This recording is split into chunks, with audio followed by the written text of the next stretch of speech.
How are we doing, people? Yes, what's going on? Welcome back to the channel. Welcome to Aid Sport for a bit of a late, sort of last minute live.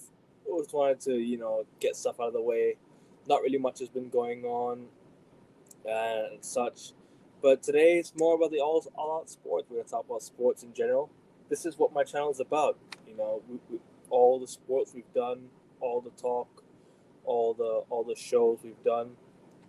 We're here to discuss in full detail football, basketball, F1, maybe a bit of tennis because the U.S. Open is around the corner, so we might get some in there. And obviously, Augustus not really familiar with NFL this season as of yet, so we won't talk about NFL. However, he's here, so we are going to discuss. If you guys have any sports questions regarding these four sports, or any questions regarding football, basketball, or F1 or tennis, please please do get them coming in the chat. But big up to you, Garcia. Welcome back, bro. And yeah, let's get started, man. Obviously, people, I had to remind you always on your way in, hit that like button. It's important you do so. It helps out the algorithm on the channel. Helps out it helps with the channel massively. Make sure you guys also subscribe. We're getting ever so closer to 400 subs, guys. We're literally 15 subs away from 400 subs. If we can get to 400 before the season starts, that would be fantastic. So, guys, you already know what to do. Go and subscribe to the channel. But Augustia, apologies for the delay.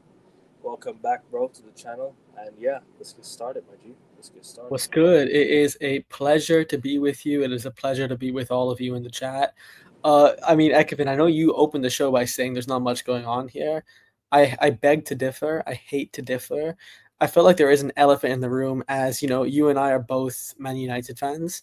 I feel like there's something we should talk about real quick before the show starts. And yes, I'm shameless. Yes, people can say I shouldn't, I don't have a right to talk about this, but I am going to, because even though we finished in the bottom half of the table last year, and even though this team won the Premier League last year, even though they equaled our league title count in English football history, I feel like we must talk about this. It's the elephant in the room. It's more than an elephant. It's the eagle in the room. It's the palace in the room. Crystal Palace. Congratulations, because that was. Hey, as a United fan, I know you guys are all in the chat. I see you guys. Big up Shivan. Big up Shaba. Big up the Tifosi legend as always. Come on, Ekevin. Crystal Palace. W. I wasn't able to watch the match. I was at a wedding myself. But honestly, I gotta be happy. 2 trophies, and they stopped Liverpool from winning a title as well. So big up to them, Ekevin. Did you watch the Community Shield? If you did, how did you like it? Yes, I did, bro. Yes, I did. And trust me when I tell you that I enjoyed it. Palace, yeah, Palace should have had a penalty. Crystal Palace should have had a penalty. If you've seen the picture I sent you on Instagram, bro, McAllister? that was a daylight penalty. The fact that they even had the nerve to check video assistant referee. I don't give a shit about VAR. I'm gonna say the full name. It's because it is what it is. Video assistant referee. Yeah. The nerve to check it and yet still not give it is crazy.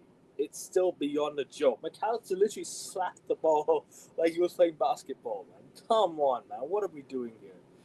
But anyways, no, it is good to be back. It is good to be back. Obviously, I was gonna go live with Rasta earlier, but at the same time, sometimes you gotta take a step back and just take a slight break from social media, from YouTube. I'll be back tomorrow though. I'll be back tomorrow. This is just a last minute plan. So listen, if you guys are tuning in, smash the like button and hit subscribe as always.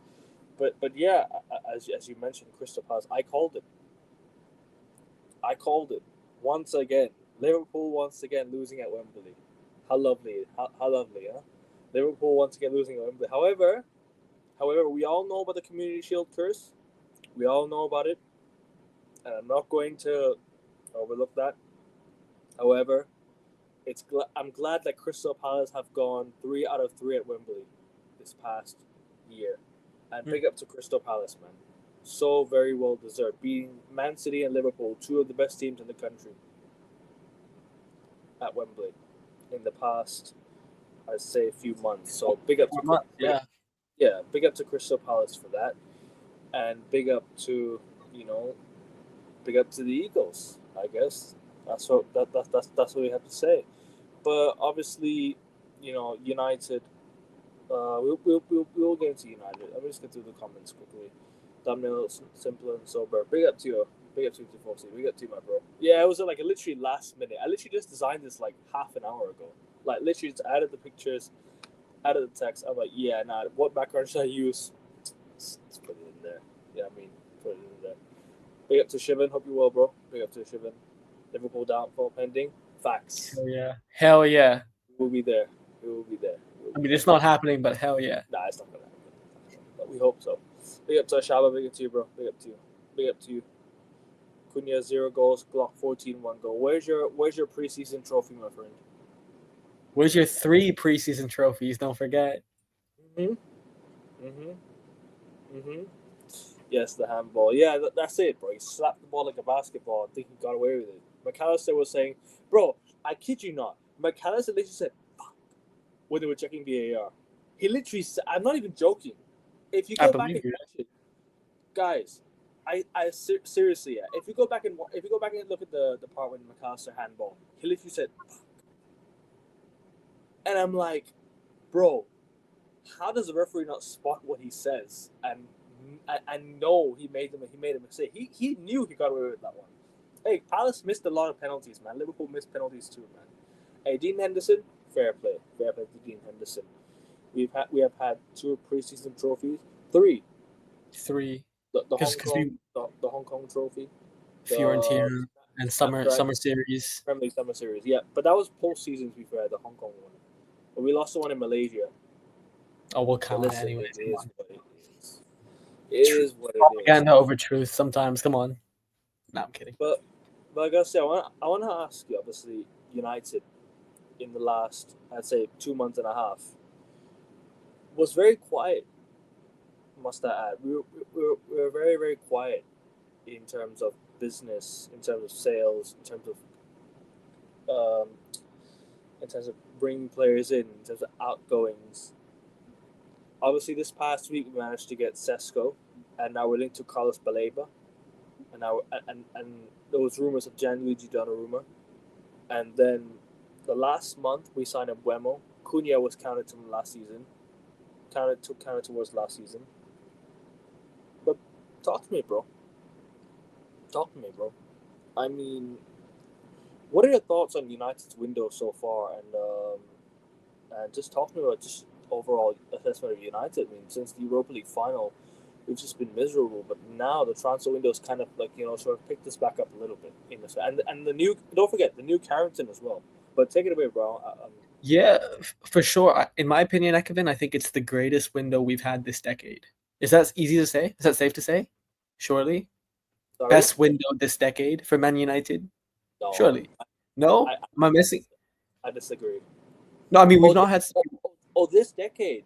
Yeah. I mean, we've not had a window, I think, that's even comparable. Like, Ole Gunnar Solskjaer wasn't back towards the end.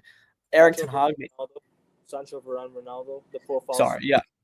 I guess, but then when you factor in performance and how that unraveled, it didn't really work out, right? Sancho was basically a flop for the money we paid for him, value for money. Varane, on the other hand, became injury prone.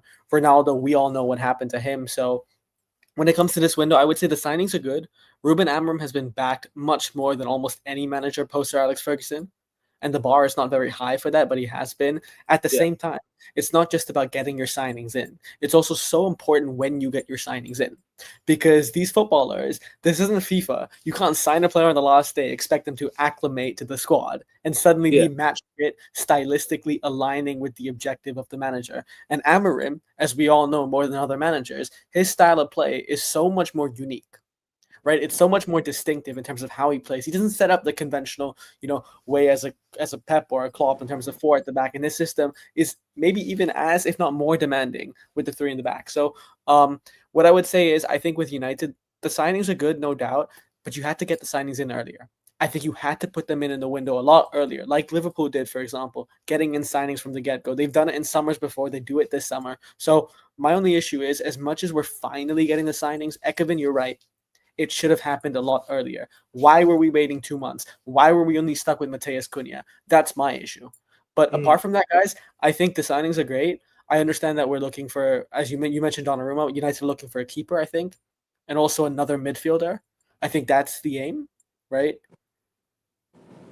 Yeah, Donnarumma, Those, Baleba, yeah, and Sesko's been done. So now we move on to the next targets. which again, those, if hypothetically, if we were going to get them, those would be tremendous signings. But at the same time, you need to get them earlier Game because changers. game, oh, 100%, but you needed to get them early. But still, nonetheless, we will see. So I just think proof will be in the pudding. We'll see what happens with the results because Ekevin, I know we spoke about this very briefly the other day about where we believe Man United can be. I'll just say this, guys. I think our ceiling can be super high, like highest as it can be. At the same time, our floor can be like it was last year. Like with United, you never know what could happen. Yeah, 100%. No, I hear your point, bro. I hear you. You want to continue? Finish your point. Oh yeah, so no, all I would say, continuing, is we'll see what happens. Ruben Amorim has been. Can we say he's been back, Kevin? I don't know for sure. We can't know for sure until. Do you know what it is? It's kind of weird because I wouldn't want to judge the window up until next season, until the end of the season, because we can't really give our full assessment of saying, "Oh, he's been backed," because when it all goes wrong, people are gonna say, "Oh, well, he wasn't backed. He didn't get the signings he wanted." But when it goes well, people will be like, "Oh, he's been backed." So make up your mind. It's that sort of thing. You know what I mean? Like people don't make up their mind. They have to say things according to the agenda of what's the situation going on. You know what I'm trying to say. I guess the answer to that is I agree with you, but I would just say one more thing. It's what the manager wanted before the window started versus what he got at the end of the window. Yeah. And I think based on the information we have, I think Ruben Amorim has been backed a lot more than, let's say, Jose Mourinho was, Louis van Gaal was. 100%. That's how I would do it. So, and like if we start the season supremely poor, and let's say that we end up with what in October, we're bottom half. Is that do you start making the call? Yeah, you have to because you cannot be bottom half with the amount of money spent. Surely, Yeah, and it's not just that. It's not that, hey, it's too early. The problem is for Amorim, the results before that, right? Looking into last season, because bro, we got awful, worst in our history in the Premier League. Because bro, don't forget Chelsea sacked their managers after they sacked 3 managers in a single season. People are gonna be like, well, that's crazy. You sacked 3 managers in the season, but look at where Chelsea were. They were 12th. They literally panicked and sacked the managers. They even sacked Poch after finishing 7th. Now Enzo Maresca's got them Champions League. All of a sudden, things have gotten so much better because he's won them 2 trophies. This is Chelsea's most successful period under the new ownership. And if Chelsea can build on from this and go on and compete for the league, I think Enzo Maresca is the right guy to take Chelsea forward. But see, when things all go wrong, they pull the plug. Don't be scared to pull the plug. Chopping and changing managers is not an issue. If something goes horribly wrong, you shouldn't be scared to change things up. Real Madrid sacked 3 managers in a single season and still managed to win a few trophies. So let's not like care so much about sacking managers like that. People are too scared that he's gonna go do well somewhere else, but he's not doing well at our club, so it doesn't make a difference. Like if he's not doing well at our club, what's stopping him from doing well at other clubs? You know what I mean? And also, they're paid employees. Let's not have an emotional attachment with them. There's not going to be any more Sir Alex Ferguson. There's no more Sir Alex Ferguson in football. There's no more long-term manager in football. The only long-term managers right now are Pep, Klopp, Diego Simeone, and I can't even think of anyone else. I could even go to basketball and say Eric Spoelstra at the Miami Heat. That's the only long-term. But hey, that's the exception. That's literally the exception. So you're right, and I want to say one more thing, Ekevin, on this one. You made a good point about some people that are against sacking a manager are like, hey, but what if he does well in another club? So what? We don't care what other clubs do. It's how well we're going to do. And we're Man United. And with the capital and reach that we have, if we can get a manager then that will be an upgrade, that will fit the team, that will fit the system, that will fit the structure, that will excel in it, then so what? Who cares? The other manager can go to, I don't know, the Bundesliga like Erik ten Hag and win the Bundesliga. So what? If we win the Premier League, it's a win-win, isn't it? So sometimes for both managers, it's just right fit, and it's thinking about us, and that's not selfish. That's just serving what we need, our requirements. So I agree with you. And I think with Amarin, of course, let me reiterate, Ekevin, I'm not calling for him to be sacked yet. I know we had your most successful stream ever, I think it is, right? After the Europa League final. Yeah. And I know obviously we all were quite heated in that moment. For the wrong reasons. Sure, exactly. But now obviously there's no point sacking him because you've given him almost an open checkbook basically. Oh yeah. But not now. So we back him. We give him our full support to succeed this season. But of course, if it goes haywire come October, come November, then the conversation must be had, and maybe not even just a conversation, a conclusion to Ruben Amorim's stint at Manchester United must be achieved. So that's what I would say with Amorim. But we back him, and look, I have to say, Kevin, I guess we take it. I don't know about you. You're obviously much more involved than I am with Man United these days. But I take a game by game basis because obviously when it comes to game by game basis, yo, Ekman, thank God you didn't correct me. I don't know if you heard what I said. Okay, no, that was an Ekman, that was an AO moment, but you didn't hear me. Don't worry. Okay, that's fine. So game by game basis, because if you're Man United, you should solely be striving to win the Premier League. I know, Ekman, you're one of the few people that agree with me on that, right? Yeah, of course. I know. We're suddenly a minority, but we're like, I genuinely believe with the size of a football club. I don't think it's a minority. No, I think it is. It's the it's the other half. I would say half of the fan base is it's split because nowadays there are you see a lot of United fans out there that are very realistic like us, and then you'll see the toxic positive United fans, which is fair enough. You support your club however you like, but at the end of the day, it's all opinions. It doesn't make us any less of a fan. So, winning the Premier League it should be the goal. It should always be the goal for any club in the Premier. If Leicester City can win the Premier League, guys, come on. Like, what are we doing? No. I think game by game, everyone should aim to win every game they play. I agree. But you also have to factor in revenue. And like a club like Brighton, for example, beautiful football club, but you wouldn't expect them to win the Premier League. Like, they don't have the capital to nearly even compete or remotely be in the same players every year. They keep saying exactly. So they're not a title-winning club. They're more a feeder club, but a European continental level club. Whereas with Man United, Ekevin, we have the most fans in world football, correct? Over 1 billion. Yes. I think close to it at least. We're the biggest club in world football alongside Barca and Real Madrid. And Liverpool, I guess. There's like Real Madrid and Barca are bigger than us.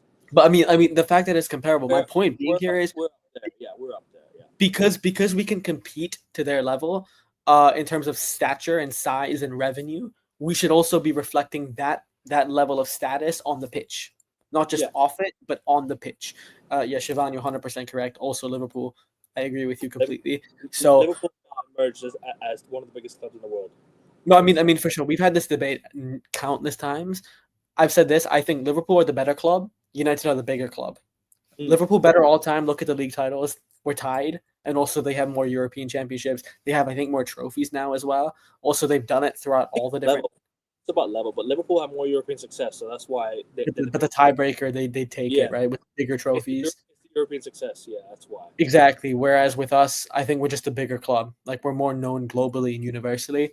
I think we always have to be competing for the Premier League. My issue is, Ekevin, I think most fans, if you ask them what the objective is, their first answer will be top 4 or get back into Europe. That's the problem. Whereas with you and me, Ekevin, regardless of how good we are, we're always going to say win the Premier League. And I think if you use that mindset of winning the Premier League, you're not going to win the Premier League, because if you throw the white flag in like Ferrari before the season starts, what's the point in even showing up? So, I mean, and as you sent me the post earlier today or yesterday, I wouldn't say white flag. Checkered. I'd say checkered flag. I wouldn't say white flag. You know what? Fair play. Yes, Ferrari had thrown the checkered flag mid-season. So. Yeah, I mean, did they even touch the checkered flag? I don't think they even got to it. Like, they didn't finish the race. So, with Man United, we will see what happens. But I personally, for me, Ekevin, I want to hear how you feel of what I'm about to say. I'm taking it game by game basis. I'm aiming that we win every single game as we can do it and see where that leads to us. Now, I'm not naive. As much as I think the objective should be to win the league, very unrealistic. But if we take it game by game, who knows? If Leicester, as Ekman said, if Leicester can do it here, if Leverkusen did it that year, we can do it too. Understand, bro. Honestly, like at the end of the day, right? Look, it's all about your aims and objectives. What are your aim? What's your aim as a football club going forward? Because my aim as a football club, the Manchester United's aim as a football club, they said that they want to win the Premier League by 2028. Right? Do I trust that? Not really. Not yet. Because they've not shown me that they can compete for the league. They've not competed for the league for so many years. Finishing second twice is not competing for the league. Because look at the amount of points you finish behind first place. That's not competing for the league. You could finish second, but if you finish like 18 points behind top, if you finish 12 points behind top, that is not competing for the league. I'm sorry. It just isn't. No matter how long you've been up there on the league, on top of the league. No matter how long you've been up there, you could be up there. You could be on top of the league for 3 games. That's not competing. That's not competing. So we've not competed for the league in 13 years. Sorry, 12 years. 12 years. Excuse me, 12 years. This is going to be 13 years since we're not competing for the league because I don't think we're going to compete for the league this year, right? No Europe factor. Thanks to us losing to the Europa League final. Thanks to us losing that Europa League final, no European football factor. There's really no excuse in the league this season. You've only got league games. If United were to bring in like Carlos Baleba, and let's say where we bring in Gigi Donnarumma in, if those 2 signings end up coming to United, that is game changing and there's no excuse but to finish inside the top 6. There's no excuse. I'm sorry, yeah, but if United do not finish inside the top 6 or top 5, the manager should go.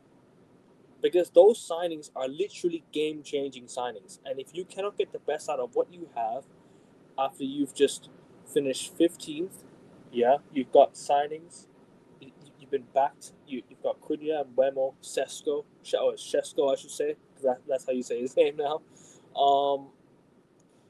If you bring in those 2 signings, that's definitely got a game. That's definitely a game-changing signing.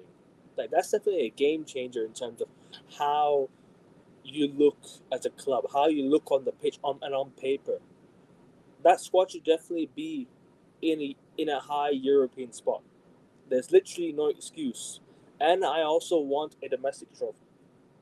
I need an FA Cup or a League Cup. We've only got domestic competition this season. We only have not much to compete.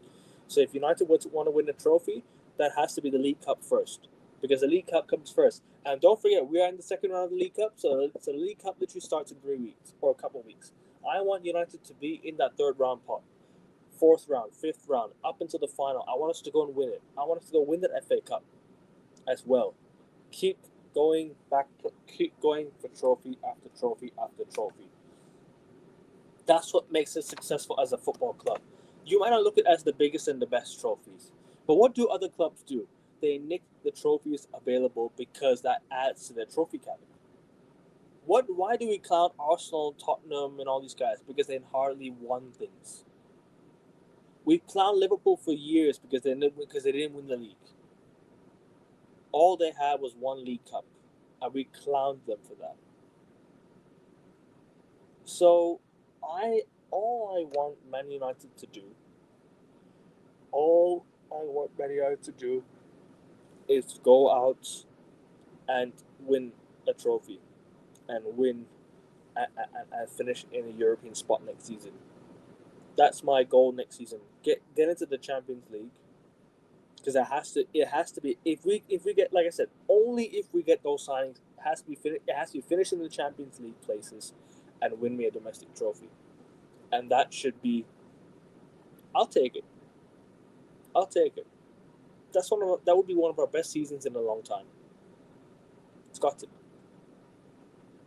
But I'm not going to look too far. We still haven't got players over the line. We still need to sell some players. We still need to make some moves. The window is shut in September. We've got around about 3 weeks left. United, get shit done. That's all I have to say. Get shit done. But you got any more to say about United, and we move on to the next topic? Yeah, I have one more thing. It's not about United. It's about the show. Clip that. because that was beautiful. That was a very good synopsis. AI generate clips on StreamYard. You know what to do. 100%. So AI, if you're listening to me, don't clip what I'm saying. Clip the segment that he just had right there because that was I super precise and super correct. I agree. And I'll just reiterate again, as a Man United fan, looking at the capital that we have, looking at the reach that we have, looking at the heritage, the history, our sole aim should always be to win Premier League titles. I understand building towards 2028. I completely get that. That is logical when you look at where we were last season and where we want to be. But with how much we've spent already, with how much we backed the manager already, with our legacy, and look at what Liverpool did last season as well, winning a league literally out of the blue, right? Because how many people realistically predicted Liverpool last year, Ekman? Not many. Yeah, not many. We should 100% emulate the same thing. So, yeah, I think for United, our objective should be take it on a game by game basis and then aim to win every single game, see where that leads us. Because obviously, if you put us against Liverpool today or even Arsenal, I hate to say it. I want to vomit when I say it because Arsenal, but put us in the same sentence as Arsenal, Liverpool, and City. That's unrealistic because look at where they were to where we were. But if we take it game by game, who knows? God knows where we can end up. So yeah, the aim should always be to win. But Ekevin, you're 100% right. I mean, if we don't finish in the top 6 this season, he probably should get the boot. And that's assuming also we make it to October, November, and December, and we're still competitive. My only thing is my only question I asked United rhetorically is, with the signings that you've made, have you woken up from Liverpool's 20th Premier League title? Have you woken up to the fact that Liverpool have won the 20th league title? It's my rhetorical question to Man United, and we need answers come the end of the season. No, I can answer that already for you, Ekevin. No, we haven't, because if we woke up to Liverpool's 20th league title, if we woke up to that rivalry and the animosity and the history that rivalry has, we would have signed almost a whole new team in the first few weeks of the window. We would not have waited this long. We would not still be talking about Baleba. We would not still be talking about Donnarumma. We would have already got it done. Those players would be acclimating to this squad, this style of play, and this stuff. And coming into the season, we'd be match fit, we'd be match sharp. Amorim would have no excuses about, hey, these players didn't integrate in the squad because we signed them in so late in the back end of the window. So yeah, and as the average Premtard says, the Premtard, I'm not going to call him by his name because he's the last 4 words of that name, Tard. Amorim shouldn't be in a job, I agree with you. But Josh, unfortunately... Big up Josh. Unfortunately, Josephine Risbro, Ruben Amorim is in the job. And the club have backed him more than they backed Van Gaal, more than they backed Mourinho. We have to back him. But by October and November, if we aren't competitive, then he should get the boot. Because I don't see how there can be more excuses. I mean, 15th, the biggest club in world football, not the best, the biggest. If you're not even competing for top 4, I mean, it disgusts me that I'm saying top 4, but that's just the fact of the matter. But yeah, it's just a tragedy, man.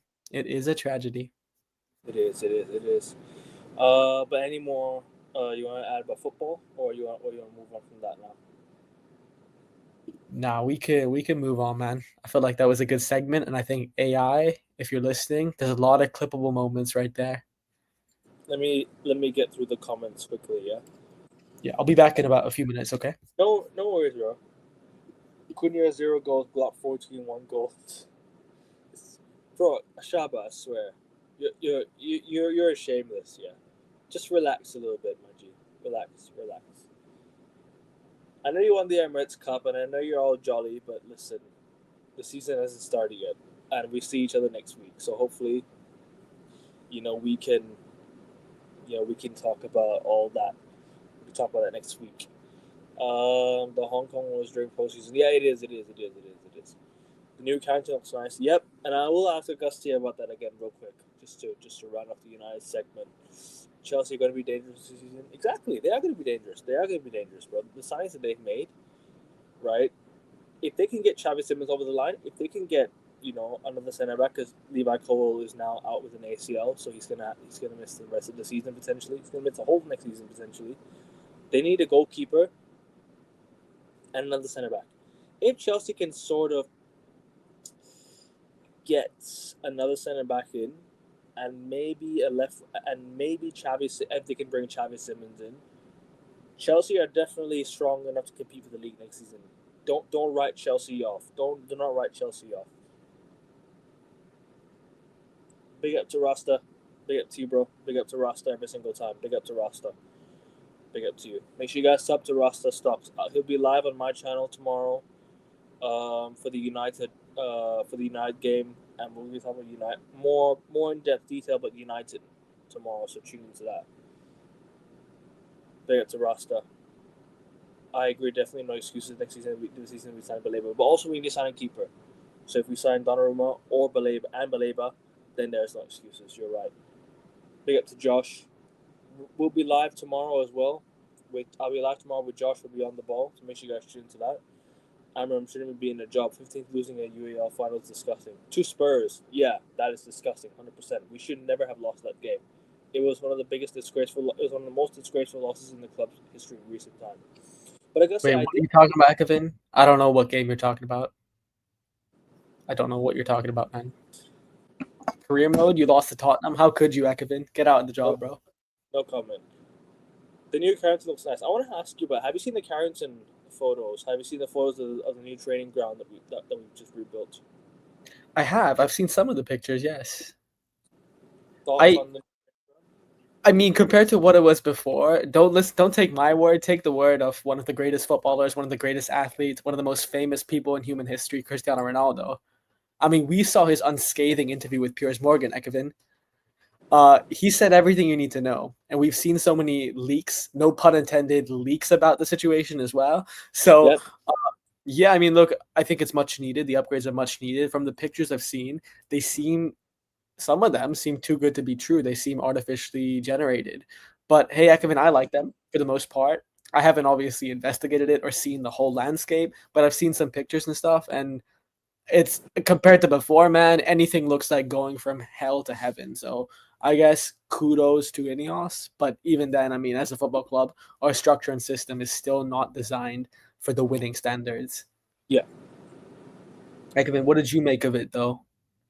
I did a review. I did a whole review with Rasta on was it 2 days ago about the training ground. And listen, I liked it. I liked the training ground. I can't lie. Fair play to Ineos. I don't really like them Ineos as much, but give credit where credit is due. Like, fair play to them for listening to Cristiano Ronaldo and his famous words. That the training ground, nothing changed. The jacuzzi, even the chefs and all of that. Listen, big up for listening to Ronaldo. But also, what was I going to say again? The new training ground. I like the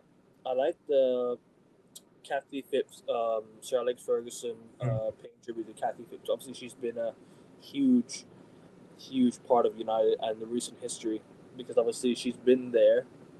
She's been through all the highs and lows with United, from the Munich days to United's, sorry, not from the Munich days. Excuse me.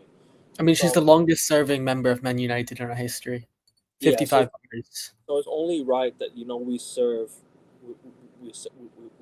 her right with a memorial and more, and the trophy gallery that we have. Listen, big up for that as well. Remind people what we've won in our history. Don't let idiots fool you otherwise. Yeah, the United are the biggest club in England. You heard that, Josh? Calling you out. No, I'm kidding. Sorry? No, you said don't let idiots fool you, so I said you heard that, Josh? Ekavin's calling you out. Now, it's true, though. I mean, don't let people fool you otherwise. I mean, United are the biggest club in England, if not Liverpool, in terms of your own category or your own view of it. That's fair enough. But if you look at the trophy haul, if you look at everything in forget recent times, just overall, Man United and Liverpool are the two biggest clubs in England. We need to have the best in class of the training ground, stadium, everything. We need to have state of the art football grounds and football stadiums. So training grounds, football stadiums. So yeah, exactly. That's just I just think it's time to move forward as a club. Time to move forward. put the past behind us, and let's bring Man United back to the top, sort of thing. So yeah, that's just my thoughts on that. Premier League is starting next week. The Premier League is finally back. Augustia, we have something lined up. We have something lined up this week, don't we? We have something lined up. Me, you, and the three other Arsenal fans and another United fan. We're going 3-3. We're gonna do a massive preview this week, aren't we? We spoke about this off air, and now we're bringing it to you. We're gonna bring it to you live on the channel. Let's talk a bit more about that, because obviously it is going to go. It is going to go down. It is going to go. It's going to be hell. All hell breaks loose. That's what I will say. So to the Arsenal fans appearing, including Josh, good luck. Because at the end of it, no matter how shit we are, no matter how much of a shit season we've had, no matter how much of a shit decade that we've had, eventually we're going to walk out of it more successful than you. In our worst ever era in Premier League football, we're going to end up with more trophies than in your best era in the Mikel Arteta regime. That's just a fact. Okay, that's not a theory. That's the truth here. You can chuck $1 billion, no problem. It don't matter. Eventually, if you're finishing second place 3 times, probably 4 times this year, second to Liverpool again, who gives a shit? Who gives a rat's ass? The bridesmaid, but never the bride. That's what they say. Yeah, that's crazy. Yeah, I mean, it's like Netflix on steroids. That's what it is. Yeah, it's the bridesmaid on steroids. Even your noisy neighbors, or can I say maybe you're the noisy neighbors now? Even they won a trophy. They won a European trophy. So, man, even West Ham won a European trophy. Exactly. So you guys literally have fun with the debate. Enjoy Victor Gyökeres.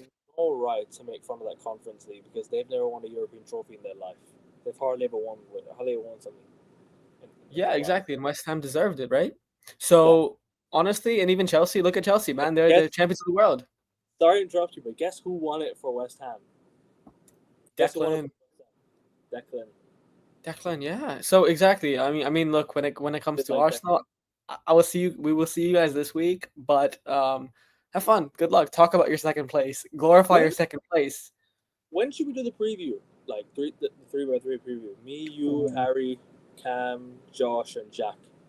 Whenever you want. I'll just school. Give me a place. Give me a time. When and where. I'll be there. We will be there. I can't lie though. It's 5 against 1. If you know, you know. Yeah, I agree with you. Honestly, it's gonna turn into 5 against 1. But honestly, I'm not sure that 1 will turn up.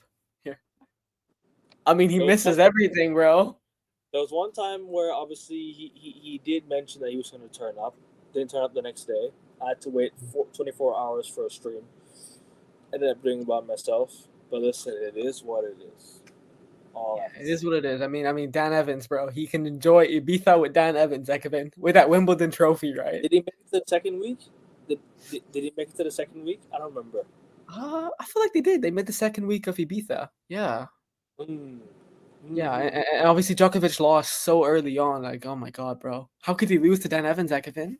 Yeah, he lost the game 6-5, 6-4, 6-5, whatever it is. Exactly, bro. How could he do that? I don't remember what it was. But yeah, I mean, look, the Premier League is back next week. What's your overall feeling ahead of the Premier League? And then we'll move on to the. Should we do Champions? Actually, Champions League. We'll leave Champions League for another time. I think Champions League is a bit too soon for Champions League. What's your overall feeling ahead of the new Premier League season? Because are you excited? Are you nervous? Are you sort of because definitely me and Augustia, we're definitely going to watch more games this season than last season. We hardly met up for games, but this season we must. We're in the same city, so we 100% have to. We live in the same city, so we must. I'll give you 2 words. We won't talk Champions League because, as you said, it's a bit too early for that. We don't have a draw for it yet. But I'll give you 2 words: PSG, Liverpool. That's it. If you know, you know. But in terms of the Premier League, how am I feeling? I'm actually feeling a little bit more optimistic than I did previously. I like that. Last season it was about Doom, Ekavin. It was Dr. Doom in a way. I was like, I knew the season was a write-off. I had us finishing 8th. And before last year, Ekavin, that was quite pessimistic.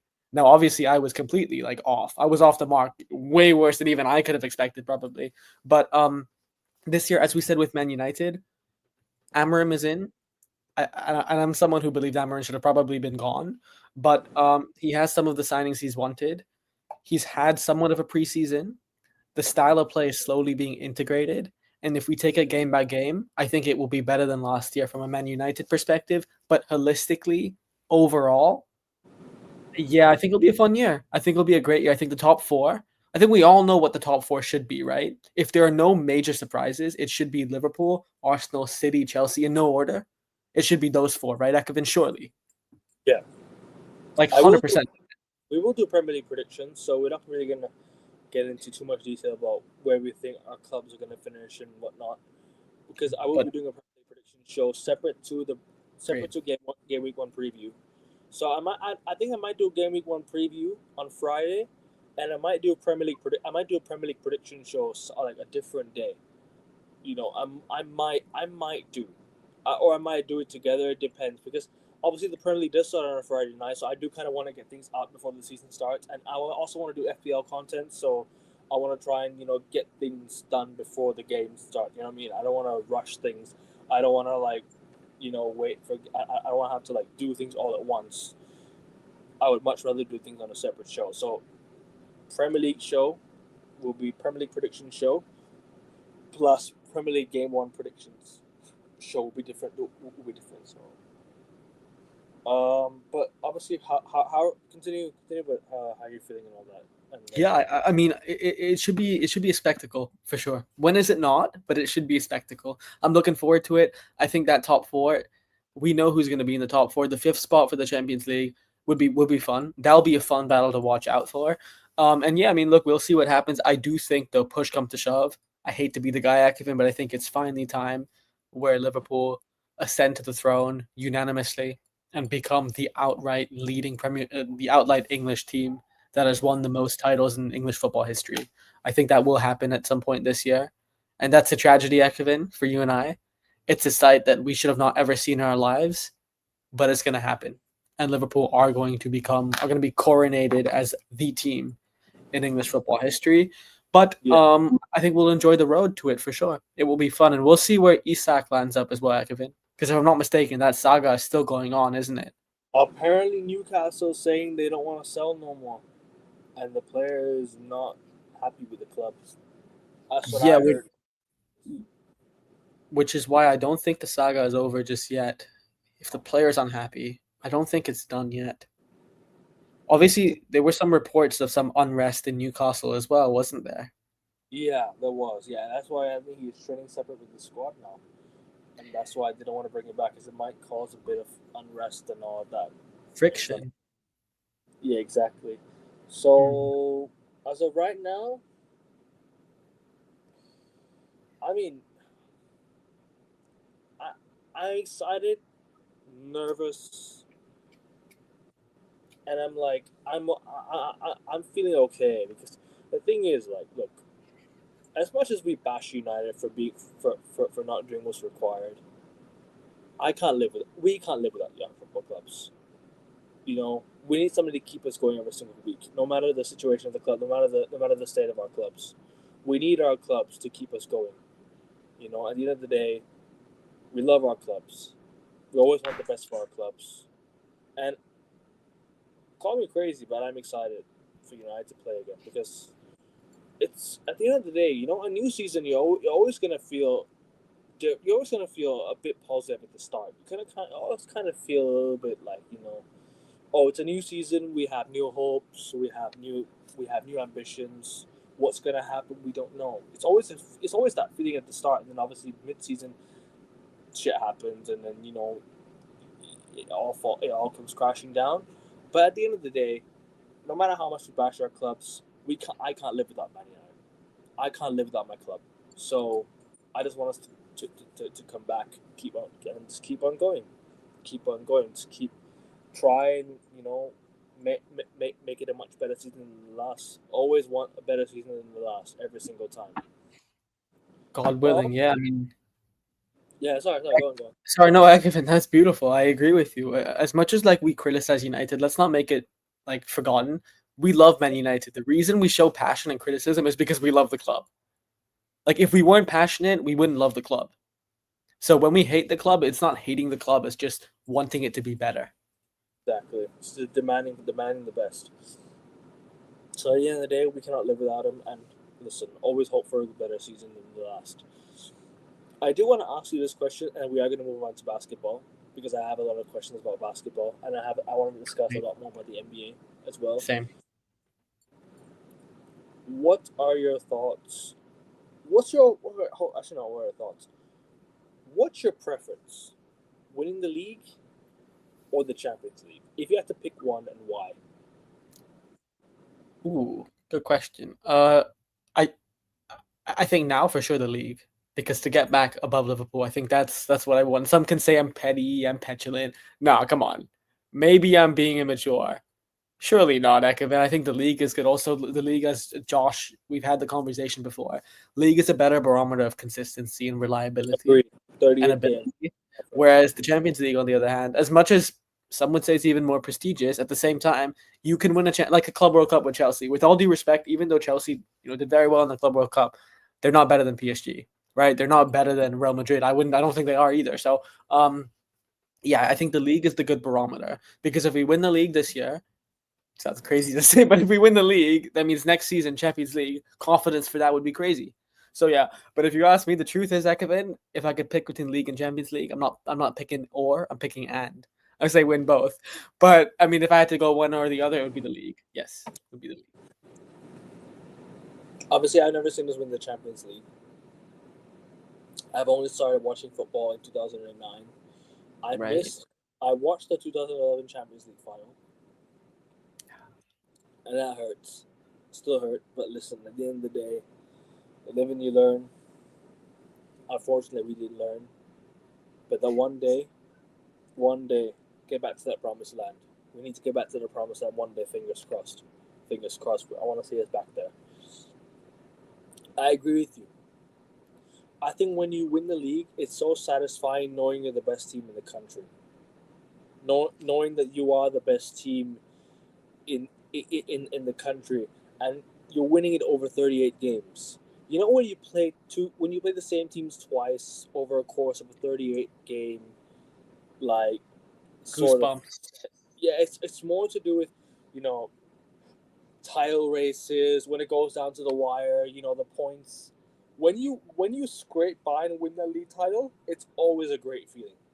And I'm sure, we both have been through that. We've seen the highs. We've seen the best days. So it's been too long though. We need to see it again. At the same time, I've never seen us win in Europe, winning your continent, winning the Champions League, because that's what made us, relevant. Without the Champions Leagues, we are not relevant in Europe. We're not relevant. So we have 3 Champions Leagues to our name. Would have wished it could have been more, because honestly, in my opinion, Man United have really pretty much underachieved in Europe, in European football history. We have, let's keep it a buck, right? We're the biggest underachievers in European football history. 100%. Yeah. The year we lost to Porto, and in my opinion, 2009 Barca, you could say whatever you like. Yeah. The goals that Barcelona scored, a bit dodgy. The Eto'o goal should have been offside. Ronaldo missing a penalty. So at the end of the day, different. It could have been a different game if that happened. If Eto'o was offside, and was, what do you call, VAR? Not VAR. If Ronaldo buried his penalty. So yeah, no, that's just what I think. Really, I just. Honestly, Champions League is just only I have not seen it. If we win the Champions League,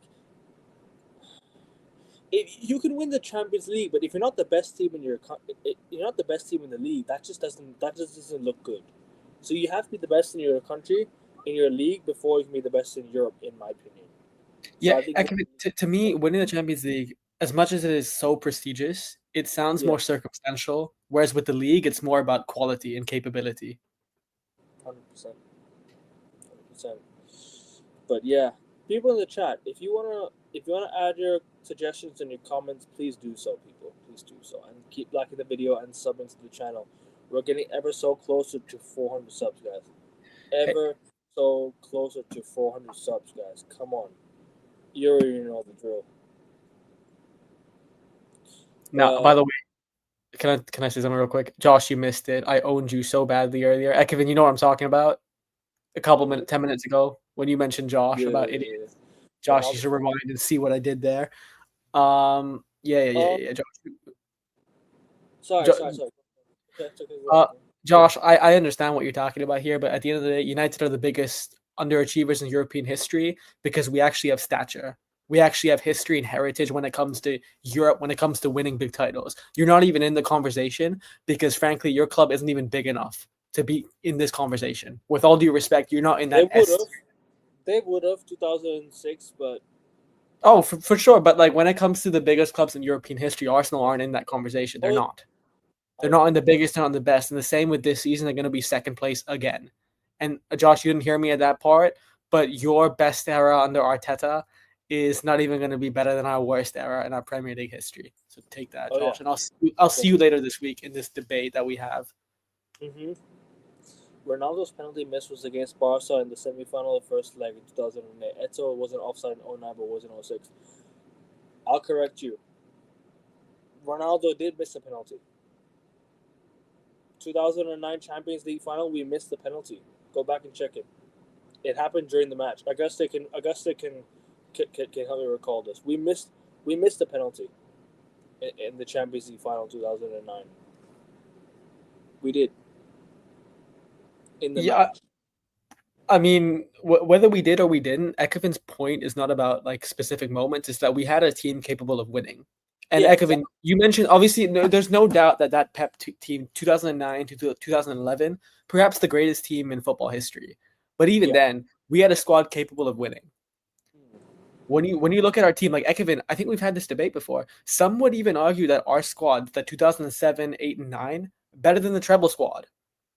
Like some would make the case head to head, it was better than when we won the treble. Bro, I kid you not, right? They always talk about Man United going out to compete against Barca, whatever, going out to compete against Barca, this and that. But really and truly, right? Go look at the year that United lost to Coventry and to what you call and to Portsmouth in the League Cup and the FA Cup in 2008. Painful, painful. Those two losses costed us a potential quadruple or a clean sweep that year because don't forget we won the Community Shield against Chelsea, we won the Premier League title against Chelsea, we won the Champions League final against Chelsea. Yeah. And Chelsea that year lost to Tottenham in the League Cup final. So that year was broken for that year could have been a clean sweep. It could have been a clean sweep for Man United. Let's just say it as it is. But we're gonna move on to the NBA now. Wait. Josh has a comment. Yeah, I know. Sorry. Put it on screen. No, Josh, it's not rent free. If you actually watch the part where I owned you, Ekhoven mentioned United and Arsenal, the debate we're going to have later this week. So in context, it makes sense. It's not rent free. But yeah, the only thing that will be rent free is us after we whoop your ass later this week, right, Ekhoven? I hope so. I mean, it'll be 3-on-2 because one of your guys ain't even going to show up. Bro, one of your guys doesn't even have the common sense or the audacity to appear whenever he's summoned. And I might even bring Rasta on to one man up on him more. Bro, no mercy, bro. This is crazy, bro. 4-on-2. This is a hammering, bro. It's the pounding. Ekhoven, it's a pounding. Hopefully that's the scoreline, you know. Hopefully that's the scoreline. Yeah, we're gonna win. We're gonna win week 1. Also, Ekhoven, it's gonna be a deep pounding session, that one. So I hope so. But me yeah, too, man. NBA, Augusta. Go on. OKC Thunder, NBA champions. What's been your biggest shock, and what's been your biggest sort of surprise from last year? And we'll talk about next year in just a bit. But talking about last season, man, overall, like, what's your overall assessment of last season? And just over there. Look, It was good for sure. I just think the ending, obviously, it was disappointing. Tyrese Halliburton going down with an injury, that was a tragedy. God, like who knows what would have happened had he not been injured. But still, I when it comes to next season, I think OKC are heavy favorites, head and shoulders. I mean, look at their squad. Length, depth, size, stardom. They're head and shoulders above everybody else, OKC, unfortunately. I think the only team that could compete with them, and I'm not going to say compete, would have whooped their ass, is Boston. Had Tatum been fit, Boston Celtics could have whooped their ass. I firmly believe that. But unfortunately, Jason Tatum isn't fit. I still think the Celtics can make the finals. Augustia, Really? Yeah, go on. had we won games 1 and 2, let me just correct you there. Had we Yeah. won games 1 and 2, because we would have beaten the Pacers in the conference finals to go to the NBA finals. But I could, without Tatum, you would not have beat OKC. I don't think you could have. Yeah, of course. But I'm saying that had we won games 1 and 2 in the next series, there wouldn't have been any pressure to win that game 4 that Tatum injured his foot. Yeah, it's a good point. You're right. I mean, people numbers don't happen. Tatum doesn't twist his Achilles late on in the game. So yeah, it's the pressure and everything got to him. Sorry, continue, bro. No, you're 100% correct. I mean, that's one thing fans forget when they talk about injuries. They're like, oh, wait, what if this person didn't injure this person? But you have to look circumstantially, right? Yeah. Like if you won those games, he probably wouldn't have gotten injured. So that's one thing fans forget when they do their what ifs. But yeah, when it comes to next season, OKC are heavy favorites for sure. But I think the West will be fun because you have some teams like the Nuggets getting some signings, looking a bit stronger. You have the Timberwolves, for example, that are only growing, that are getting more experience. You have the Houston Rockets, an unknown quantity, Ekavin. I mean, who knows? What is KD going to do with Sengun, with your former head coach? Right? What is he going to do in Houston? So I'm looking forward to it personally. And of course, when we talk about the West, I have to mention them. The biggest team in the West by far, head and shoulders. The Spurs. No, I'm kidding. The Lakers. The Lakers. Yeah, you never know. When you have Luka Doncic, I know I'm biased, Ekman, but when you have Luka, you can't write yourself off. He did drag Dallas to the conference finals a couple of times. And when you have LeBron in what might be, probably is his final ever year as a basketball player. I don't think so. I don't think so. I mean, everything is pointing towards it. I heard Savannah, his wife, wants him to retire very soon. I think he's waiting for Bryce. I mean, he might. I think do it for sure.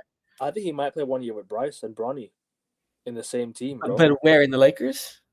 I don't think Bryce will be a high draft pick. I think he'll be like same around Bronny. You know, but Ekman at the Lakers? I think so. Actually, I don't know. You know, apparently LeBron wants to leave the Lakers and go compete for a championship somewhere else before he sets off in the sun. So, actually, I agree with LeBron. As much as I love Luka, if I'm LeBron and you have 1 to 2 years at max, probably 1, go to New York. You know, he should go to New York. New York, if not Cleveland, one of those two places would be great. That's where he was supposed to go before the Lakers. That's where he wanted to go, and then his wife said no. And it would be homecoming. In New York is a city he can adjust in, right? Penthouse and all that he can buy. He's loved in Wall. He's loved at Wall Street as well. So he can go to all the parties that he wants to attend as well. So whatever LeBron wants to do, New York is great. He gets all the attention, the gravitas, the Hollywood factor. 1 year, I heard some people. I don't know where. I need to double check this. Either this was just projection or actually some substance in it. Cat for LeBron. And if I'm the Knicks, the trade, right? If I'm the Knicks, I do it. I'm not sure if I do it from the Lakers, but I do it if I'm the Knicks. I'm sorry, I wouldn't. Wait, if you're in New York, you wouldn't do it?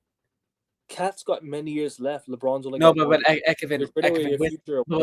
think about it. 1 year, LeBron, Brunson, OG, Josh Hart, that team, Thibodeau. Wait, is he still, bro? Go look at the way Cat's been scoring those 3-pointers, right? And look at the way the Knicks have been playing this season. This has been the Knicks' best season since since I don't remember when exactly, but this is one of the Knicks' best seasons in recent time. Yep. As a team, as a collective, this has been one of the best seasons that they've had in a long time. So I don't know, man. I think trading away Cat might not be the deal. I think you try and I think LeBron should buy out his contract and pick him up in free agency, because the contract ain't as expensive as it is. The Lakers can afford to pay. Don't forget, they do have a $10 billion ownership now. So they can afford to pay that contract out. They don't give a shit about LeBron no more.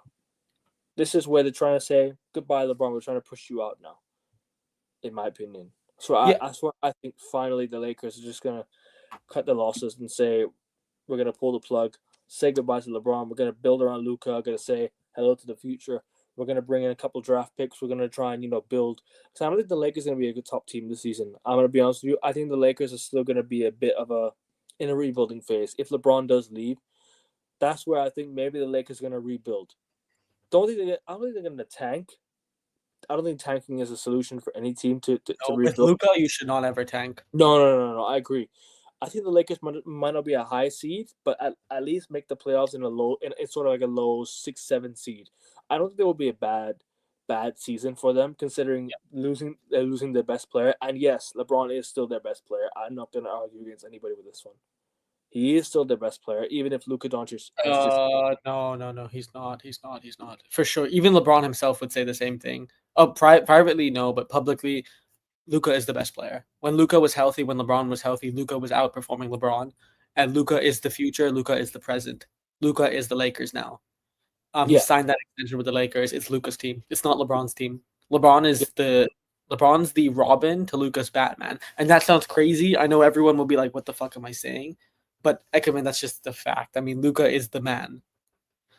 But can I just correct myself really, really quickly? Yeah, of course. I made a mistake a few seconds ago when I talked about the New York Knicks. No worries, bro. Shit happens. And I mentioned Tom Thibodeau. Tom Thibodeau was actually sacked. Yeah, he was. And, so I mentioned him when I talked about the trade. I think Mike Brown, yes, he is the new head coach of the New York Knicks. And he has also gotten Charlotte Hornets assistant Chris Gent to be his assistant coach. So that's the update with the New York Knicks. And yeah, 100% Raja. I completely agree with what you said in the comments. You're right. This is Luka's team. The past, the future is all Luka. LeBron is the second option. And if I'm thinking about this from a Lakers and a LeBron perspective, for me personally, it's when it comes to the Lakers, how can we win the championship? Lakers are like Man United. How can we win the championship? No tanking, no nothing.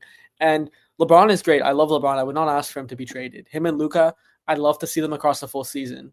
And if they're fit, I think they can beat anyone in the league. The problem is, can they stay fit, Ekavin?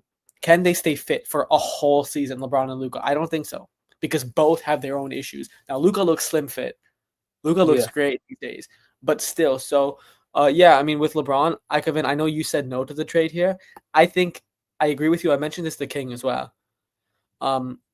If LeBron was super, super serious about winning, if that was his only priority, he buys himself out. He goes to a minimum somewhere else, right? Like Cleveland. Wouldn't that be great? Like imagine LeBron in Cleveland, Ekavin. Him, Donovan Mitchell, Jared Allen, Evan Mobley, Darius Garland. Money. That's your championship. And they have depth as well. But I understand he doesn't have to, of course. It's his choice. He earned the right to do it for sure. But he doesn't want to buy himself out. And instead, he wants a big contract. The Knicks are such a good option, bro. There is like a wet dream for LeBron. Sorry, now go on. No, it's fine. No, I understand it completely. I just think New York is an ideal place to live outside of LA, if you ask me. I think LA is the one place that you want to live. In my opinion, it is a very overrated place. If you're rich, you want to live in LA. If you're not rich, you don't want to live there at all. Definitely been to LA, so I can tell you firsthand that it is very overrated, right? In terms of obviously maybe back to the Heat for a second spell. Can he win at the Heat? Don't forget, let me ask you this question. Who is Miami Heat's best player? It's definitely I genuinely can't tell you. It's between Bam or Tyler Hero. LeBron goes in there, that lifts the place up. Tyler Hero learns off LeBron. Bam Adebayo stays. All of a sudden, Miami Heat's future is looking like Bosh post LeBron. Once LeBron, yeah, seriously. No, it's a good pun. I don't know if you intended on it. It's a great pun. I don't mean Chris Bosh. I actually meant like Bosh. Like, yep. I mean, his future is looking like all of a sudden, bro. These guys are gonna become these guys are coming here because of LeBron. They got Tyler Hero already there, who's just signed I think it's not super max. He signed extension. Mm-hmm. You've also got Bam Adebayo, their best center. add LeBron to that team, you have the best player, and you definitely have a leader. That Miami Heat team is very, very inexperienced, and there's no like proper real superstar. There's no real big name. Like there's nobody to attract. There's no Like like Jokic, Giannis, Luka yeah, type. exactly. There's no like sort of NBA high level caliber player in that team. I'm not Yeah, it's like disrespecting or it's retaliate. no one you would go to at the end of the Oh, game. exactly. They're Yeah. not one of the. They're not players you look at and be like, oh wow, I'm excited to watch him. Whereas LeBron comes in, he lifts the place up. He don't forget he was a Miami Heat as well for 5 years. Yeah, but my issue, Ekevin, is Pat Riley. That's one issue. LeBron and Pat Riley. True, Pat Also, Riley. also not just that. It's LeBron. If you're gonna leave, you leave to win it. You win a title. Call you a Yeah, glory hunter, but you leave if you're gonna win a title. I don't think Miami is a team where he does LeBron, that. He can, LeBron. sure, Boss, LeBron. you know where to join. Oh, actually, that's a great idea. I know you're laughing, but that's actually a Out good for a idea. whole year. Yeah, Him out actually. for a whole year. But what would you Hey, give up? What would you give up? minimum. We got money to sign a veteran minimum. Oh, yeah. Okay. Hey, bro, listen. Yeah, because while Tatum is out, LeBron is like the best replacement. He's LeBron, not even. He's better. LeBron to Boston. What we Yeah, say? honestly, LeBron. Listen. You might be watching the show, LeBron. Boston or New York, do it, bro. Or Cleveland, do it. One of those three teams. I'm not joking. That's a good idea. Or LeBronto. No, bro, that's great. No, that would be crazy. LeBronto. Nah. Honestly, Or him and Drake. I was hearing news of Dallas earlier this season. I don't know if it's true. Could Dallas be a good destination? Cooper Flag, LeBron, AD, Kyrie. I mean, it's the LeBron All-Star team. Get D Wade out of retirement. AD joins that team, bro. You're looking at a championship with that Dallas. No, you're looking at Ekevin. You're looking at the championship or the hospital emergency room. Because AD and Kyrie, as much as I love Kyrie, bro, yeah, one of the two, man. And LeBron's old age. You see the news? Sorry, finish first. And with LeBron's old age, you never know what happens at that age. I'm kidding. Yeah, you saw the news of AD when he got a further injury. Yeah. So maybe that's one of the reasons. But sorry, continue, bro. I don't want to laugh. It's just the Mavs. I love the fans, the best supporters in basketball, no doubt about them. Ekevin, you know me and the Mavs. We have history, but I feel bad. Your ownership, I'm not sure if you're prioritizing your actual franchise. I think you're more focused on relocating to Vegas. And when it comes to your team has such a high ceiling, but at the same time, man, you could be down on the floor, like literally. Your players could be falling on the floor as well.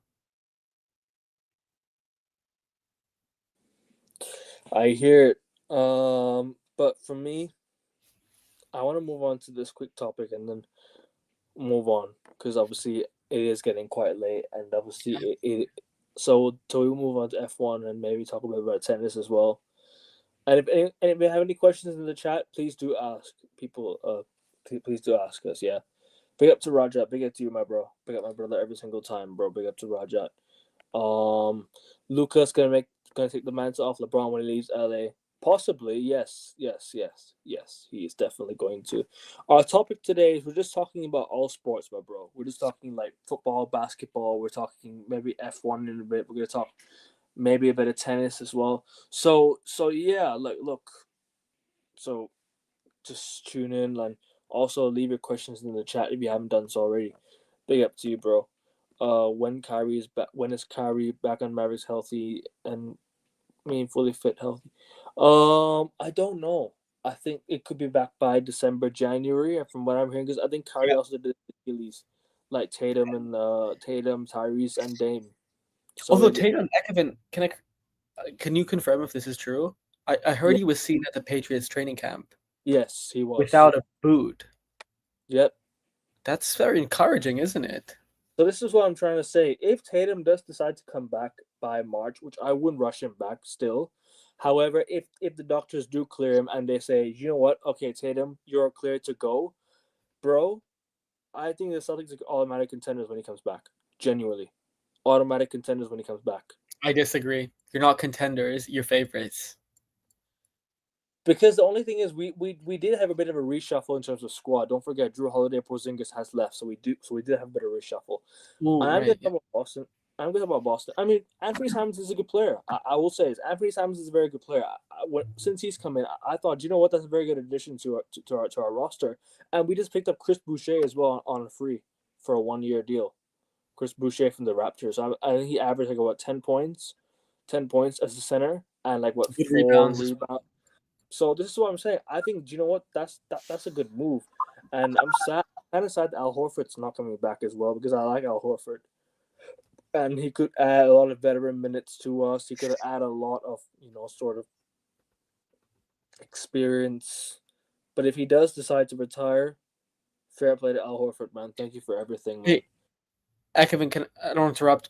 Someone wants to join the stream, by the way. Who's that? Liam. If we're talking Nah. F1. Nah. Okay, true. F1 can do. F1 can do. Yeah. We'll bring up for the F1 segment. But as of right now, we'll keep this as us. In terms of obviously the Boston Celtics, look, people say I really hate this Celtics fan. I really hate the Celtics fans at the moment. Like, not all of them, but there's some Celtics fans out there that just want to act like sore losers and think everything's all rosy because, if we do this, we do that, everything's gonna get so much better. All I'm hearing from the Celtics camp this offseason is we're gonna tank, we're gonna lose games on purpose, we're gonna do this, we're gonna do that. I gotta say, if you were a Celtics fan, yeah, and you were told that now we have to tank to get this and that, how would you feel? I felt hella offended I felt hella offended as a Celtics fan reading the comments, looking at Jaylen Brown, Derek White, and be like, these are guys that have taken us to places with the Celtics team, and I'm like, you want to just ruin the harmony because these two guys are not the best players? Like, let's not do this, man. Like, come on. Like, the Celtics should never, ever, ever. Celtics fans should never even talk about tanking. Never do it on purpose as well. And you know what? One thing I like about Joe Mazzulla, I'm not his biggest fan, but one thing I like about him, he doesn't like losing. He does not like losing.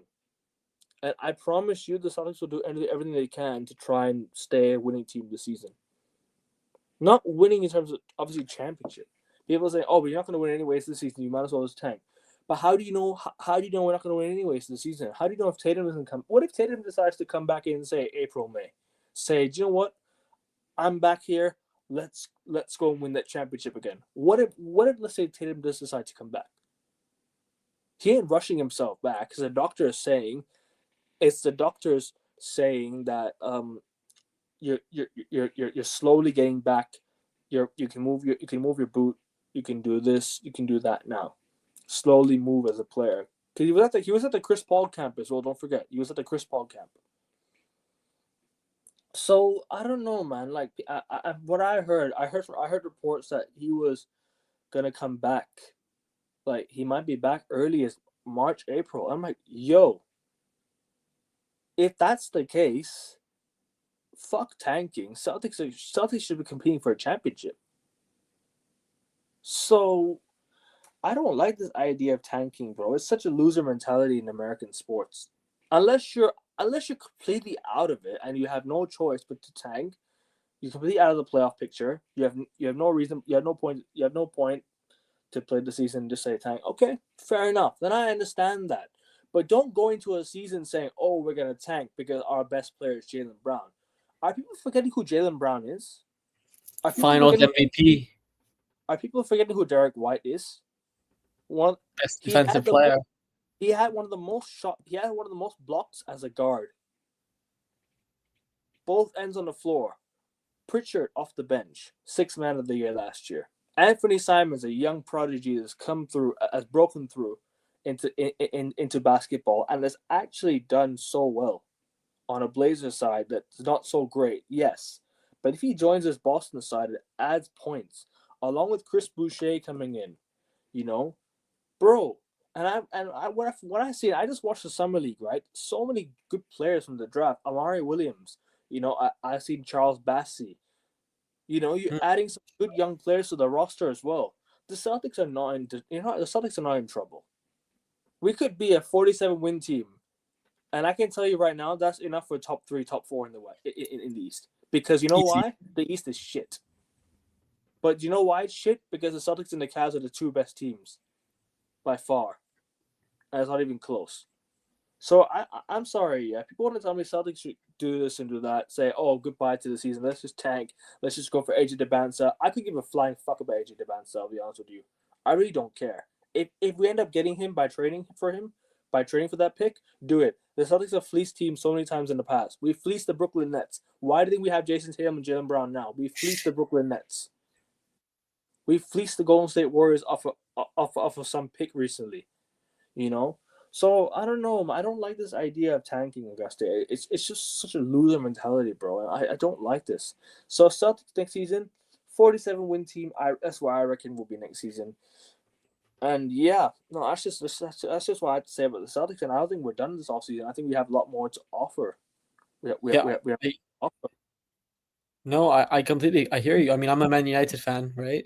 Like you, so I know what it means when fans in our fan base disagree with our standards. So, I think with the Celtics, even if Tatum isn't coming back this year, don't tank. Why? For what? You have a squad capable of making it far without Tatum. You really do. You You're have ruining defense. the harmony of the team as well. Don't forget, these 2 guys have been there, done it all for you. You're gonna ruin that Also, harmony. Sorry, go on. yes, not just that confidence. It's a great point with Brown. Like, who is Jaylen Brown? He's the MVP, Finals MVP player. So you're gonna ruin the momentum, the harmony, but also over time the standards will drop because if you make tanking acceptable, standards will drop psychologically. That's just a fact. Yeah. Thank you. Yeah. Facts, bro. So yeah, that's just my thoughts. Now, you want to add anything more, and then move on No, to no, I agree, and obviously, I think Boston. Do not count them out. I would not be surprised if it was Boston versus OKC in the final. I wouldn't, even without Tatum. I wouldn't be surprised. I don't think we'll go to the finals. I think at best, because I think the Cavs are gonna come out of the East this season.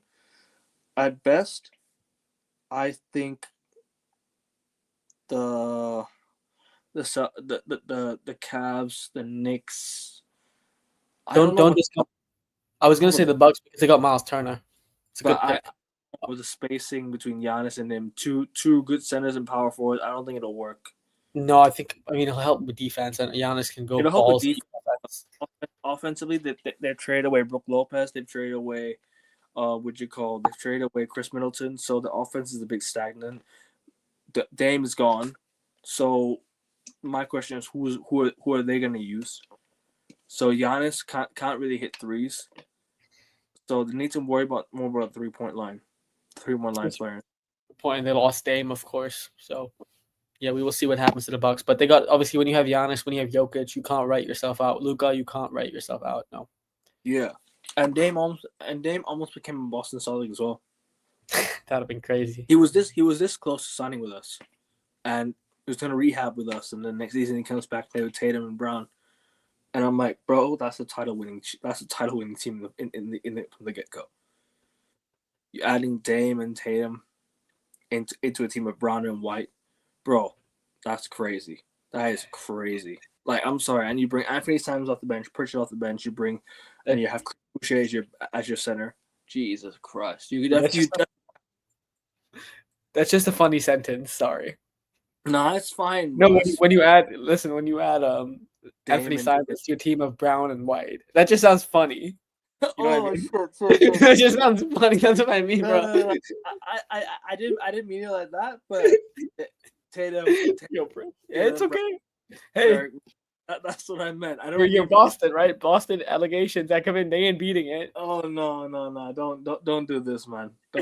Don't disrespect my city, man. I'm kidding. Yo, best team in NBA history, no doubt about it. We have Bill Russell on them, man. No, yeah, that's true. Yeah, Larry Bird as well. But yeah, that's just my Yeah, that's just my thoughts on the Celtics. Oh, yeah. You want to add anything more about the NBA? Because obviously there's some things that I don't really like, obviously, in the NBA. We've spoken about in the past, where NBA should be more global and marketable to fans worldwide, because they're so central, they're so local. The NBA don't even care about their fans in Asia and other countries. It's almost as if, like, they think the real fans come from America. Like, I don't like this. Yeah, they need to tap into bigger markets because there is so much potential. Your best players today, Jokic, Luka, Shea, Giannis, are they from Um, America, Kevin? No, no, none of them are from true. America. Your up and coming emerging talents, Victor Wembanyama. He's not from America either. He's He's your from. draft pick. So Yep. exactly. So you got to tap into these markets. If you can make it more accessible, you Fans can are crazy. you can easily make the NBA the second biggest sport in the world behind Yeah, football. Right now, it's not. Right now, I would still say I'd probably I can what cricket, obviously, right, with I India and would stuff. say I would say cricket, but football is definitely number one. Yeah, football for sure, but I'd say tennis. I'd say tennis is above the NBA for sure, no doubt about it. Yeah, 100%, 110%. Ooh, I don't know about that. No, dude, the whole sporting world watches the major finals. Everybody, Grand Slam finals. So I'd say tennis is bigger on a global level. Like it's True. more global. I think cricket is bigger as well, mainly because of India, but still. I India, think Pakistan, hmm? India, Pakistan, Yeah, which is exactly.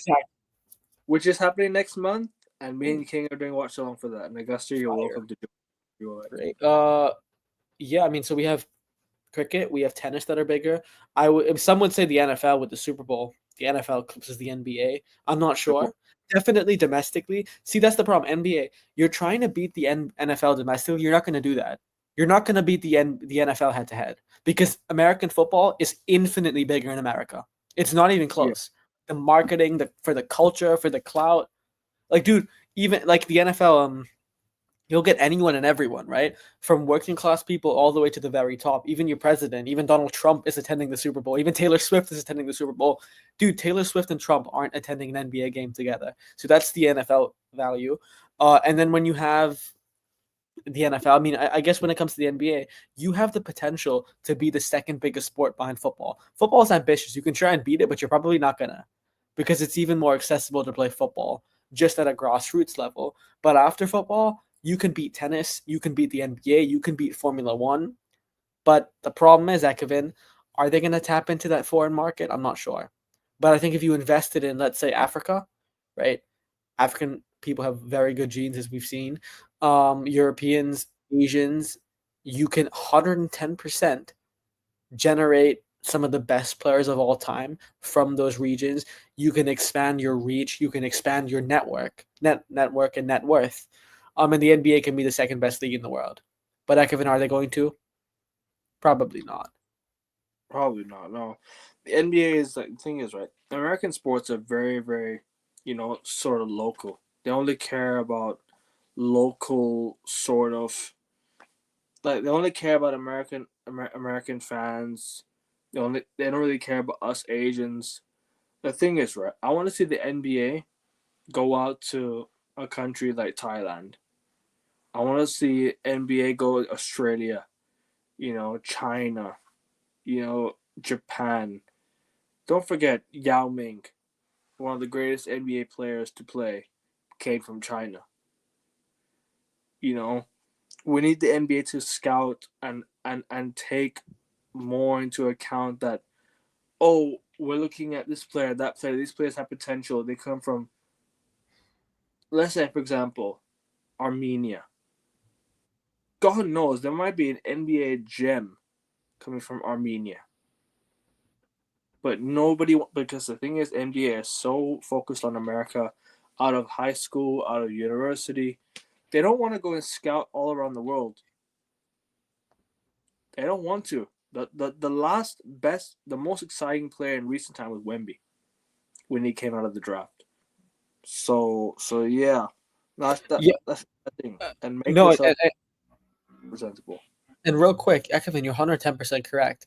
If the NBA don't move first, they're going to move last. They're going to be on the back end because the world is moving eastward. That's just a fact. That's not politics. It's a fact. Everything is coming eastward. China is like becoming the superpower of the planet. And everyone's investing in China. The NBA have also amplified their investment in China, but you need to make it accessible. Like with the Middle East, they're like, all the Saudi stuff. The NBA go to the Middle East for preseason, right? They go to Yeah, Abu Dhabi, they go to Saudi Arabia, but you can get some we actual played ballers. we played in Abu Dhabi last year. Yeah, exactly. But you can actually get some ballers if you invest in these regions, not to mention South America as well. So, yeah, look, I think the NBA has enormous potential. You can infinitely eclipse the next sport that we're going to talk about, Formula One. But you're losing the PR battle because as a product, your PR, especially when LeBron leaves, is not going to be nearly as high as Formula One would drive to survive, or tennis with their own tournaments and with the Alcaraz Sinner rivalry. So, yeah, good luck NBA. Pick your poison wisely. I think manage everything. You have a great status in America, but you can expand it, build upon it, grow upon it, and become the second greatest sport in the world. I hear it, man. So like I said, like I got CSS be more marketable and be more presentable to global fans. Uh, Kyrie should be back soon, hopefully. I would like to see Dallas play together with all those guys, AD, Kyrie, and Cooper Flag. Man needs guaranteed top four if they sign Baleba. Agreed. If they sign Baleba and Donnarumma, that's top four for me. Top five. Over Chelsea? No, Chelsea in the top four. Chelsea Over in second. City? I would no top five. Okay. Because I think fifth might get Champions League next season. It will for sure. Did Benjamin Sesko going to be Man United? MU come out. I mean, I'm not so sure. I think there's been some quotes, but I don't think there's been the full interview. I think they've not released that one yet. Appreciate it, bro. Good point. I appreciate that. Wait, Miss Marcus said off Barca leaving. Don't know. I'm not sure. I've not really heard much. I've heard a rumor, but I'm not really. So I'm not so sure about Casado leaving yet. We'll watch Como versus FC Barca John Gamper match. Okay. No, I don't. I'm not so sure. Probably not. Spurs need a new 10 definitely. Yeah, they do. Madison's out with an ACL injury, so they're gonna need someone to replace him. Poor Madison, man. Such a Shame. baller. We should have signed him. Agreed. Even Jack Grealish back in 2021, we should have signed. What do I know? Yeah, I think they do, man. I think they do. Dame's gone back to Portland. He's actually gone back to Portland to sort of rehab and go back to play for the Blazers and stay with his family. That's what he wants to do. But Fabrizio Romano, don't underestimate Man United. Yep, exactly. I think that's what he said. Do not underestimate Manchester United. That was cold, man, for Fabrizio. But I think that's all we have for the NBA, unless you want to continue or adding more about the NBA. No, I mean, yeah, I think with the NBA, you have potential. Seize it, exploit it, don't fall, because sometimes momentum goes very quickly. And with the NBA, capitalize on it, man, because you're gonna lose out to sports like Formula One very, very soon. I think Formula One's already bigger than the NBA. Which is the next topic. And speaking of F1, let's go. We've got a very special guest helping on the show. Oh. Look who's here. I don't want the haircut. Looks like James Bond with that jacket. Damn. Big ups, Liam. Oh my god, I'm tired. How's it going?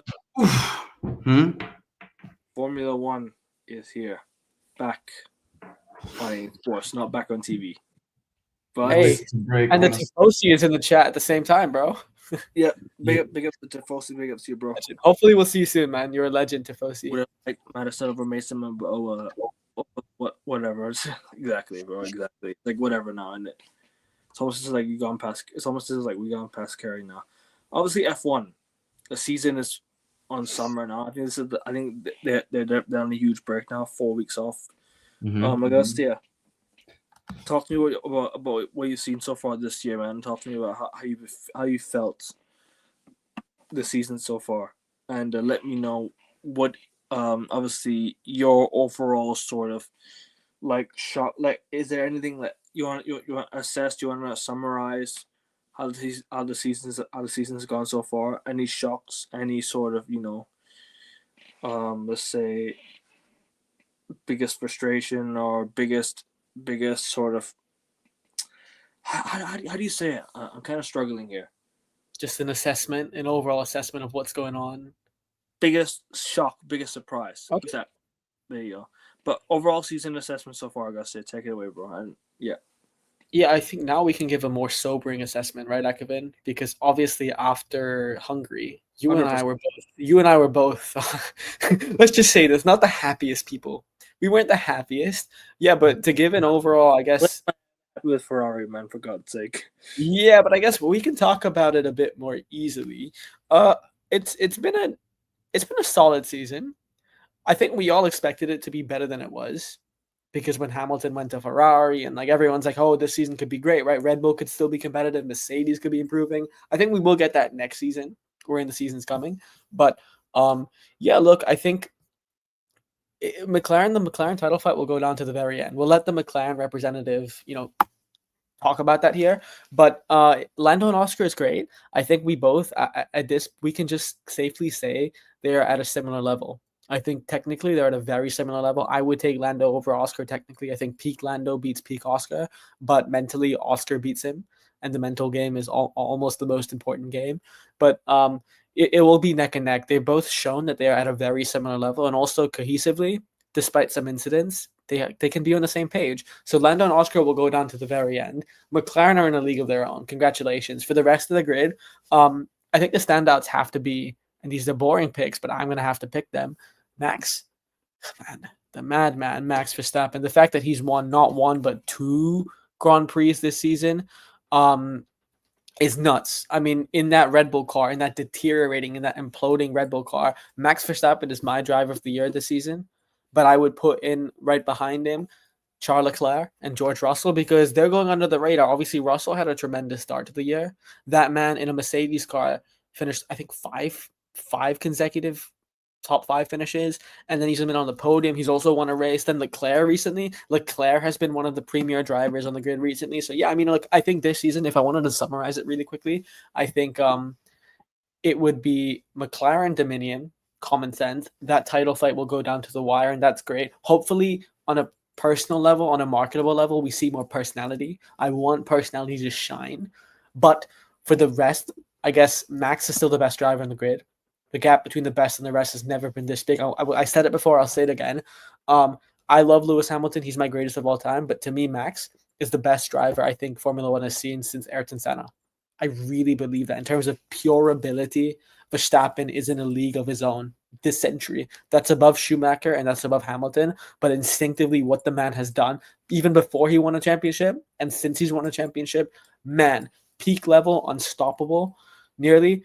But yeah, I mean, we will see what happens going into the summer in the second half of the season. I think the objectives, what we can see are, apart from the McLaren fight, is Lewis Hamilton.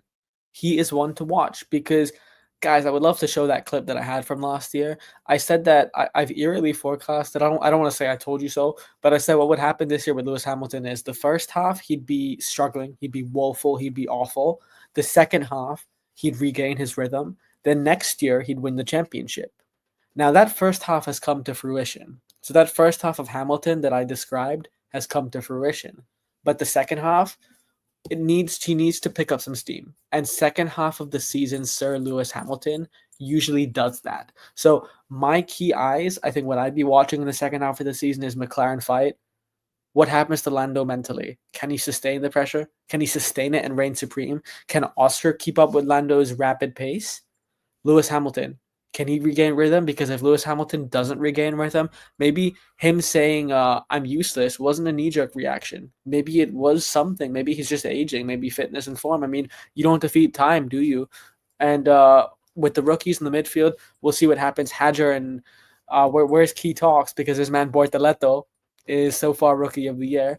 And yeah, with the rest of the grid, just watch out. Because next second half of the season is time to acclimate for the next new regulations. Liam, on to you. What do you make of this season?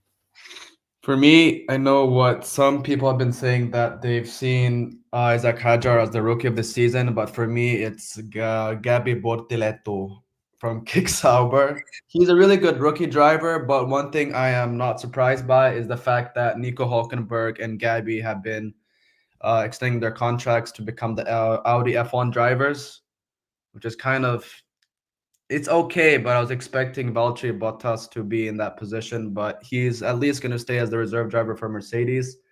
I would say peak Lando Norris can beat Oscar Piastri every time, no matter what car, what machinery. But next year, it's going to be interesting with the new regulations, power unit changes. Now, with Cadillac coming in, Ford is going to come. And with Mercedes, one thing I want to see is will Mercedes switch their focus to the 2026 car from now on, or will they provide upgrades for the rest of the season? But for the Hungarian Grand Prix, it was the best race of my life. To say that Ferrari couldn't win and that McLaren dominates, I mean, that was just beautiful performance. But overall, I mean, it's been a great season. The drivers deserve a break, and hopefully, they're all going to focus to make their cars even better. And Williams, I'm really proud to see that they're doing good for once, and at least they actually put their funding towards upgrades rather than just having their drivers in the simulators and learning absolutely nothing. Not saying that they're bad, that they're a bad team, but last year they were the worst team by far, what I've seen, next to Haas. But overall, they did it pretty good. So it's so far a good season. So what I'm predicting is I think Lando's going to be world champion, but we're going to see that after Amsterdam to see if he gets ahead of Oscar. Wow. I hope you clipped that. That was great. That was beautiful. It was a very good and quick summary here. I'll piggyback with you on the low, guys, because this ain't a Formula One stream. So the OGs are in the chat and on the panel, especially Tifosi. Big up. Hopefully we'll see you soon on one of these panels. I think Lando winning the World Championship is a good bet. I really do. I think he's somehow gone so under the radar. People forget who Lando Norris is. He's been like, apart from, Max and Mercedes, probably the best driver this decade. His performance is putting that McLaren on podiums multiple times, competing for poles as well, wet and dry. Lando, man, if he can just regain like 80-90% of his 95% of his ability, world champion. He can do it for sure. I believe in him for sure. And Williams is a good point. This is the last year of James Vowles' plan where he said, study, study, study. Next year is about winning. And yeah, Liam, I agree with you. I don't know if you're still there. You're right. Ford is going to come. So yeah, to quote you here, I don't know what that meant, but sure. And Tifosi, real quick in the chat, you are 110% correct. Bottas, I think all signs are pointing towards Valtteri Bottas to join Cadillac. But first, as King and Ekevin have been talking about, Sergio Perez, donor influence. Sergio Perez, Carlos Demvelu, right? The Mexican billionaire. I think he's pressuring Cadillac or with sponsors or injecting cash in if they get Sergio Perez in. And I don't know about you guys, Sergio Perez, Bottas, what do we think about that partnership at Cadillac? Because for me personally, I'll be quick. I want to hear what you guys have to say about this year. I do think that short term, that makes sense. If you're a new team in Formula One, you want experienced drivers. You want drivers that can develop the car. You want drivers that aren't lusting for sole victories, right? Because if you're Cadillac and you get Max or Lewis at this stage who only want victories, that could conflict with your trajectory as a team. And if you want to build a dynasty, you might need experience. What I would have probably done is one experienced, one young driver, boost it. And with the top drivers unavailable, like Max and Lewis, that's what you could do. But as Tifosi says, the best number 2 drivers in the same team. Yeah, I think honestly, and they're not just like, they're the best number 2 drivers in a long time here. People disrespect Checo Perez, but he's the Minister of Defense. And Bottas is probably the best second driver ever alongside Barrichello. So yeah, I think Cadillac, we'll see where they go. They'll be interesting. They could get up some points next season. But Liam, what you make of that partnership between Bottas and Perez? Valtteri Bottas makes sense, but Sergio Perez, I still can't put my hands on it as to why they have him or might sign him for a position, well, because of the billionaire in Mexico, okay, but Sergio Perez is an experienced driver, but Valtteri Bottas is more experienced in the sense of working with Lewis Hamilton ever since he joined Mercedes. They've been the best dynamic duo while they were teammates at Mercedes. As to why he's paired with a Mexican driver with Sergio Perez, I want to question that. But if Cadillac has faith in Sergio, then I want to see where that goes. Sorry, that was so funny. It was really good, great. But when you said why is he paired with a Mexican driver, like you attacked the whole nation. Makes sense, bro. Why an immigrant? No, I'm kidding. Literally, why an illegal immigrant? No, I'm kidding.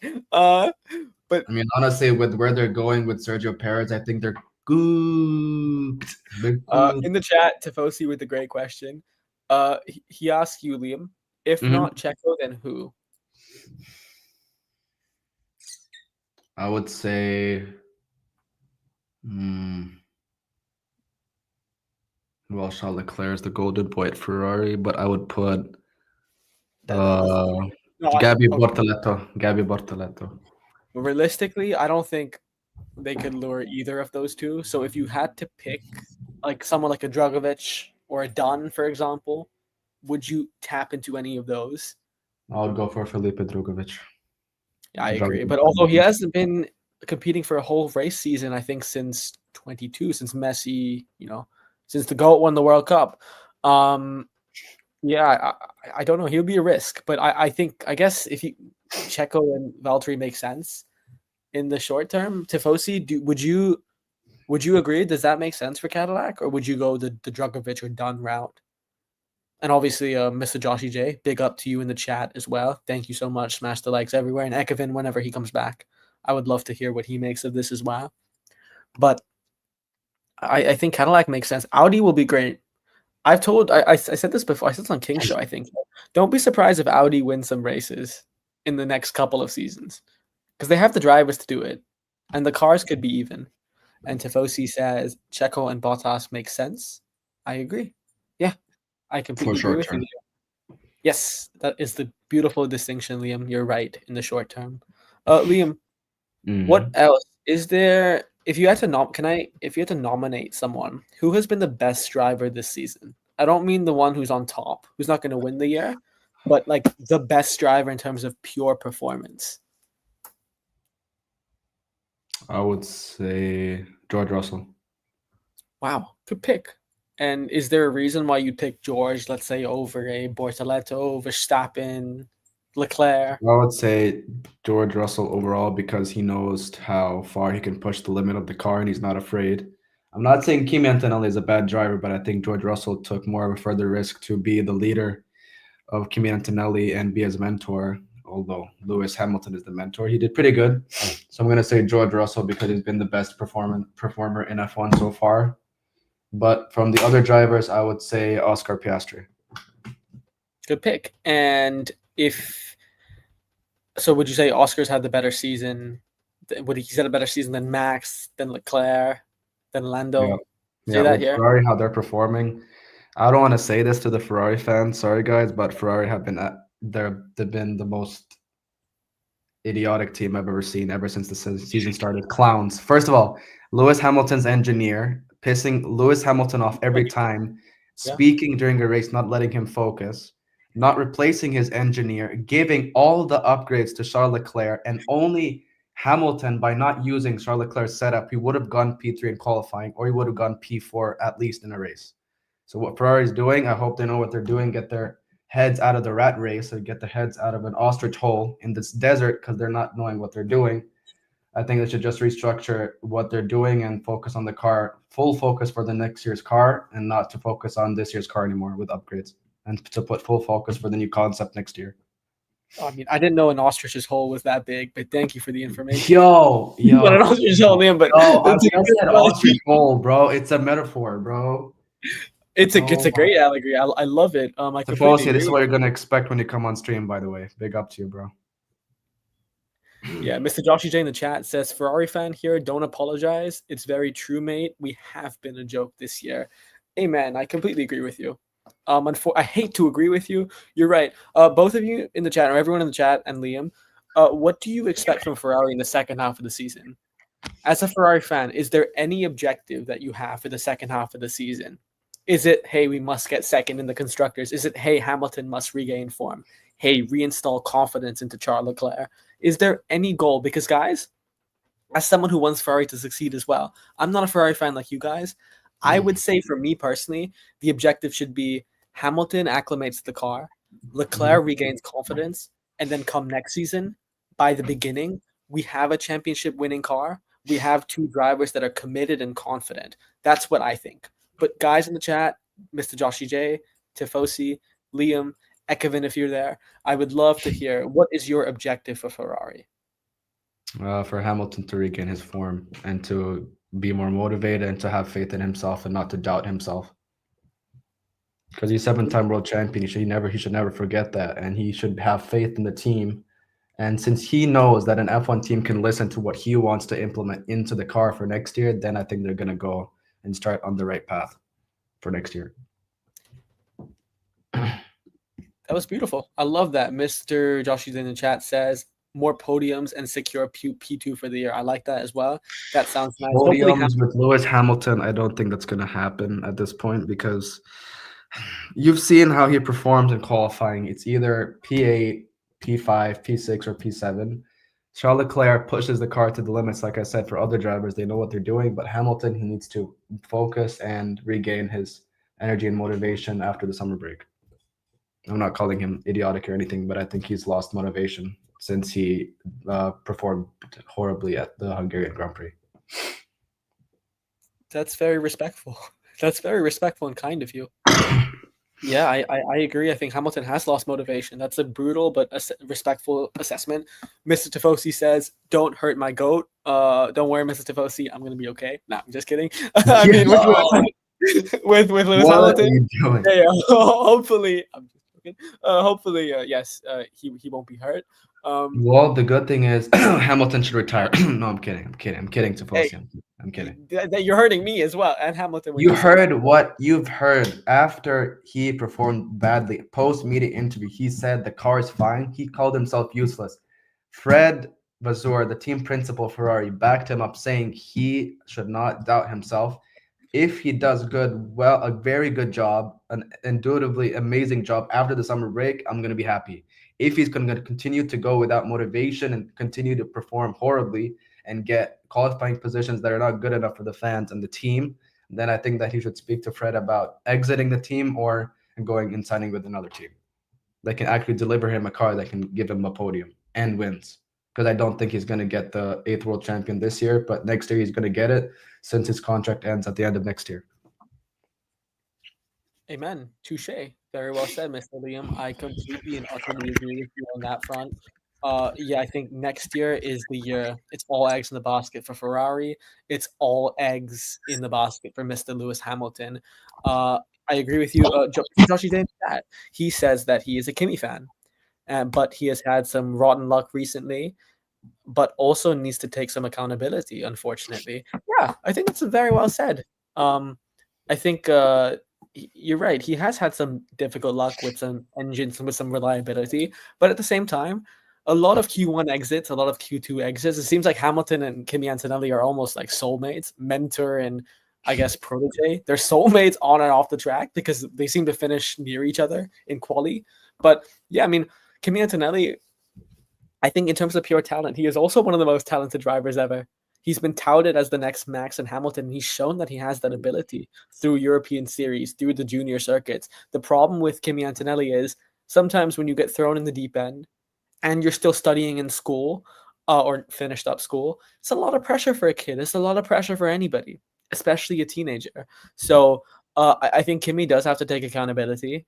But I think at this moment, with the potential that he has, with the good races that he has shown himself to be, you have to back him completely. And I'm sure you do. All of us in the chat do. If you're Toto Wolff, he definitely will be. But at the same time, we have to also be aware that, hey, you know what? As much as Kimi is young and he can make mistakes, you're at Mercedes. And sometimes sentiment can't beat sense. You have to at least be in a car that's probably the second best car across the season. At least be up there in the points. So what that says, Kimi, is watch out, be careful, because he could also easily end up at a lower team like Alpine, for example. Where he belongs. Really? No, temporarily. Yeah, and I think that's possible. I mean, maybe, who knows, Max and George next year. But I think Kimi can... I mean, we know Toto's wet dream is Max and Kimi. And yeah, okay. I know that sounds odd, but that is his wet dream. Him and Niki Lauda, and then that's a really wet dream, bro. I'm kidding.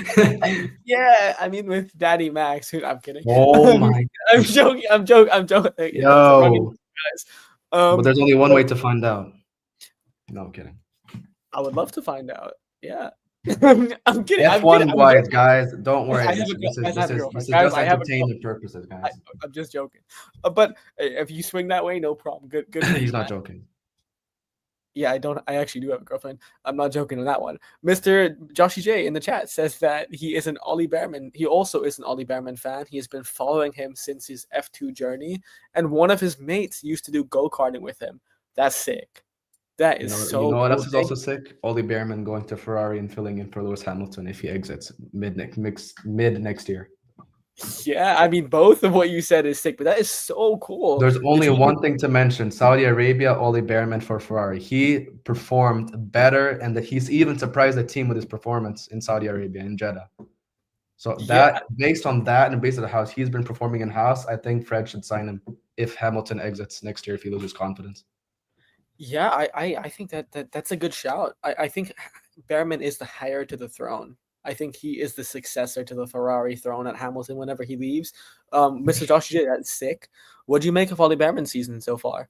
Have you liked what he's done so far? I know he's been treated highly. He had that great Silverstone qualifying, even though he had the penalty, but still Ollie Behrman was the star, despite the pens. Not good at penalties.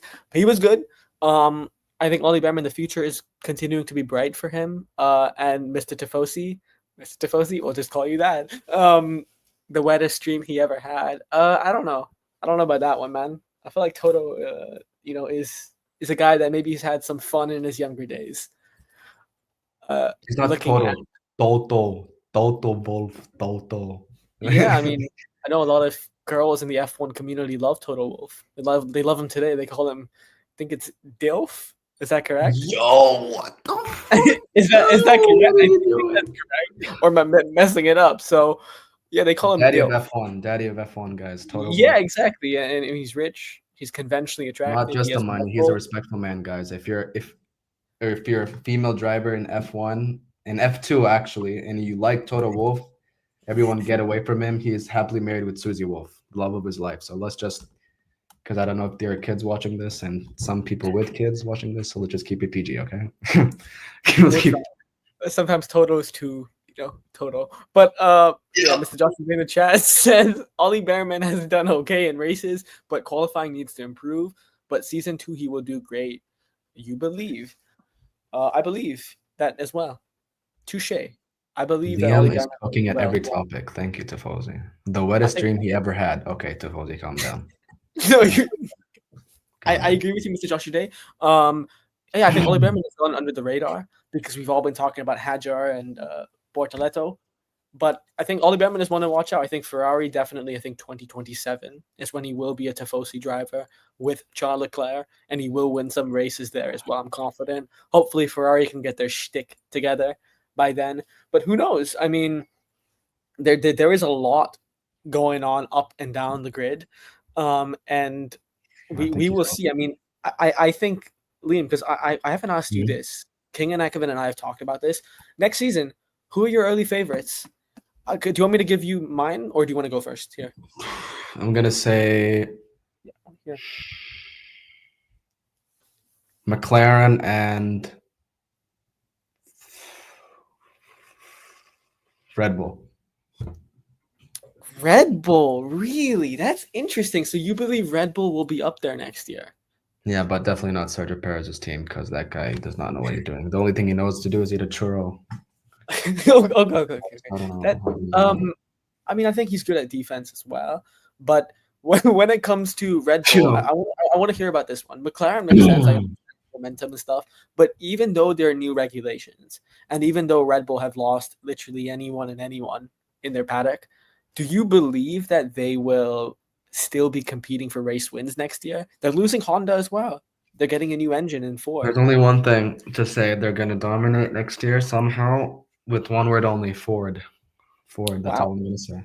Okay, so we're going to 10 miles. Not saying that I'm not going to judge Ford, but they have somewhat good engines. But one engine I'm really looking forward to is Audi and Cadillac. Wow. Okay. You know what? I like that. I love that. It's a bold take. but I respect all bold takes here. So Tifosi says I disagree. next, Yeah, you can read that comment here. next year Ferrari gets a championship-winning car and Leclerc loses the title to Hamilton by 1 point, and then they go back on a drought. What do you make of that? Oh yeah, man. Not That by that 1 point. I think Hamilton's gonna get it. I agree. I think I said Hamilton's gonna win next year for a long time, and I think he will. I'm gonna stick with that prediction. Trust. I think it's manifested as destiny almost for all the tragedy and the droughts that Hamilton has had to go through recently. For him to win his 8th and then retire, 8th official title, man, let him cook. Christopher Nolan would dream of making a film like that. Hamilton is writing a masterpiece and he is finishing it next year. Trust. Mr. Joshy Day, he also says Lewis Hamilton is his favorite driver, but when Ollie Behrman retires, sorry, Yo, Ollie Behrman, brother. Way too far ahead. Sorry. But when Lewis Hamilton retires, Ollie Behrman will become his favorite. He's been a Lewis Hamilton fan since 2006 in GP2, which is. But Leclerc, Leclerc. Damn, Mr. Joshy J, you are a. I know, Mr. Tifosi, I called you a veteran in our text, but Mr. Joshy J has been a Hamilton fan for that long, since before he was in F1. Man, you are more than a veteran, man. You are like a fucking. You are also a legend. That's crazy. That is crazy. And he also says he's a massive Ford fan and would love them to become a full works team. Yeah. No, because they're under Red Bull. Dude, 1992, you were born. That is sick. That is who won the championship in 1992. It must have been Senna and Prost fighting, right? Liam, who was it? Flash Senna. poll. Has to be Senna. Yeah, must have been. You would know. But Leclerc, yeah. I mean, Leclerc is the man in form, of course, but I think Hamilton, push comes to shove when you. Yep, I know who it is. It's Miguel Mansell. Is the 1992. Oh, Nigel Mansell. Wow. Okay, good pick. Yeah, good driver too. Maybe another Brit wins next year in Hamilton. Don't know him. Probably, I don't know the guy. Probably sounds ass, but he sounds like a good no. guy. He's very good, bro. Nigel Mansell, very good driver, but and a good person. But Sir Joshy Day says says Tifosi in the chat. I love that. I love the support. Man, guys, come on. Let's get that Lewis Hamilton vibe. Let's get that Lewis Hamilton for next year. It's gone. Ever since they saw the Hungarian Grand Prix, they're like, we're good. We're good. Guys, I trust in Lewis Hamilton next year. And then the following year, Mr. Max Verstappen at Mercedes, which I still believe is going to happen. Hamilton back to Mercedes? Back to Daddy Toto? Nope. Hamilton's not going back to Mercedes. I doubt it. Although, did anyone see in the chat? Did you guys see Toto Wolff was spotted inside Ferrari's their facility in the paddock before the Hungarian Grand Prix? He was spotted with the Ferrari heads. I think he was spotted with the Ferrari CEO as well. I wonder what that was about. Was he there to give Hamilton some encouragement? Was he there to, coach Hamilton back? Who knows? But I don't think so. I think when it comes to Lewis Ferrari power unit for Mercedes at some point, maybe.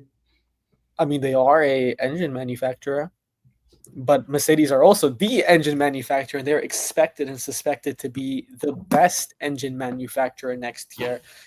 Speaking of best, Tifosi in the chat, Daddy Toto feels lonely without a champ in his car. That's why he wants Max or Lewis next year. I agree. Yeah, he doesn't want to go up and down and side to side on the grid. He wants to be up. He just wants to stay up. He wants to make sure, Mercedes are hard. Mercedes are tough. And wait. What did you say? Please, tell me what I think you just said. What did you say before tough? He just wants to be up and hard. No. What did you say before tough? It's okay. Let them know. Clarify. Hard. Yeah, I mean, I agree with you. But also, I think Toto Wolff is a man that has the utmost highest standards. He's a businessman. He's an entrepreneur, but he's also a winner. That goes hand in hand. And Mr. Toto Wolff, you're right. He doesn't just want a champ in the car. He wants the champ. He wants the chief. He wants the conqueror. He wants the best of the best. And Lewis and Max are the best of the best. They are, and I know people will disagree with me, both are easily top 5 drivers, at least in the 21st century, no doubt. I would say Formula One history. And Toto Wolff, to go from Hamilton to Max is crazy. But if anyone can do it, Liam, it would be Toto, right? No, Toto can work his magic with the flick of a wand. You poach Hamilton maybe to stay until 2027, 2028. Nah, guys, I don't. Guys, when do you in the chat and Liam? When do you believe that Sir Lewis Hamilton will retire? Because I think it'll be next year, and I think the only way he stays after next year is if he doesn't win. But No, he showed that next year if he gets offered a major contract, that's more than what he gets paid now. Because he's gonna make at some point, I feel like he's gonna make an offer what he wants to get paid for him to stay at Ferrari. Because I just sense, because Hamilton is known for his crazy contract negotiations when it comes to teams. And you can see that Ferrari were willing to give him more money this season than what Mercedes originally offered him. They were willing to give him more money than Mercedes. But what it could lead to some point, maybe that Toto Wolff is going to make an even bigger offer, more money, twice as much money as they're offering Hamilton this year, for him to be poached and go back to Mercedes maybe by the end of 2026 and just stay for a year or two, or 1 year, but with extension in the contract. I like that. Yeah, I mean, I don't really think he's going to get an April title. My only reservation with that, guys, is, and I agree with you in the chat, and I'll just get to you in a second, is I don't think Hamilton's driven by money when it comes to Formula One. The man can generate infinitely more revenue outside of Formula One than he can. He's bigger than the sport. Yeah. Tifosi, I agree with you. 2027, only if he doesn't win the championship in 2026. Mr. Josh J, I think that's the likeliest. I think end of 2026, because Hamilton, just like Messi, just like a LeBron, you're bigger than your sport. You're not going to stay in for the sake of it. So, yeah, the Tifosi says, no one mastered the new regs in the first year. Ooh, that's a very good point. And that too can't expect it from Ferrari, so he might get a chance in 2027. Very good point. I agree. I think, but I just think, according to Fred Vasseur and everything they've said, they want to be ready immediately when next year comes by. That's why they sacrificed this year. So I'm expecting them to have the car for next year. Otherwise, to me, something doesn't add up. So, yes, while I agree with you that no one will master it in the first year, that means it's close. And if Hamilton is within the ability to compete for championships, I don't see why he can't win next year and then end up retiring. But you're probably right. Mr. Joshy J says the return of flat flooring next season could really help Lewis. Yeah, you're right. The whole mechanics of the car are changing, right? DRS going away as well. So, honestly, when it comes to Hamilton, it going kind of more old school and organic will help him. And I think for sure with Lewis Carl Davidson, it would be beneficial. Liam, what do you make of next year with Ferrari? I know you said that Red Bull and McLaren will be the favorites. I'm going to say this now. McLaren's going to be the favorite next year. Do you not believe that Ferrari can compete next year? With the way things are going right now, probably not.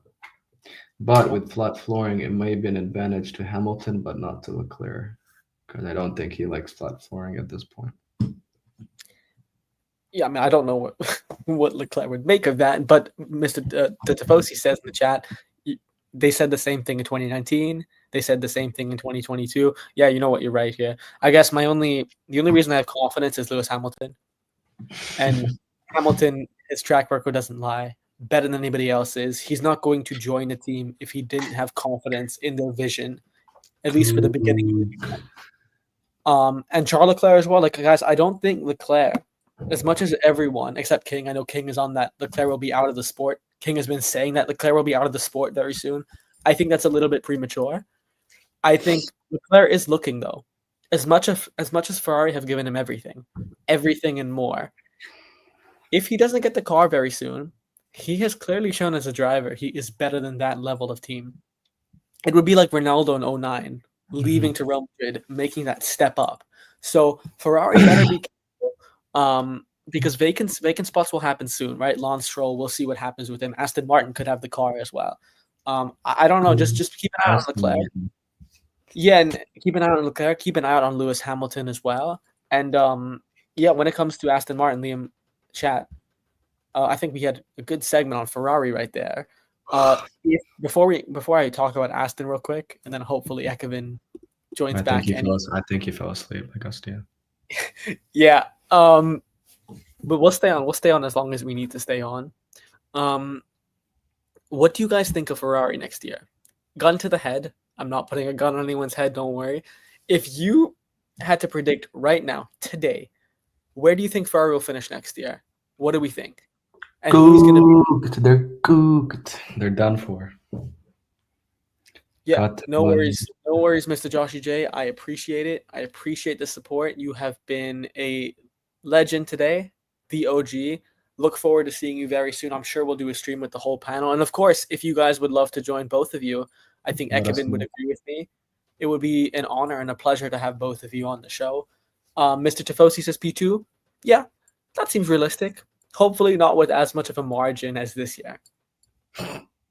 Right? Because at the moment, Liam, your team is cooking.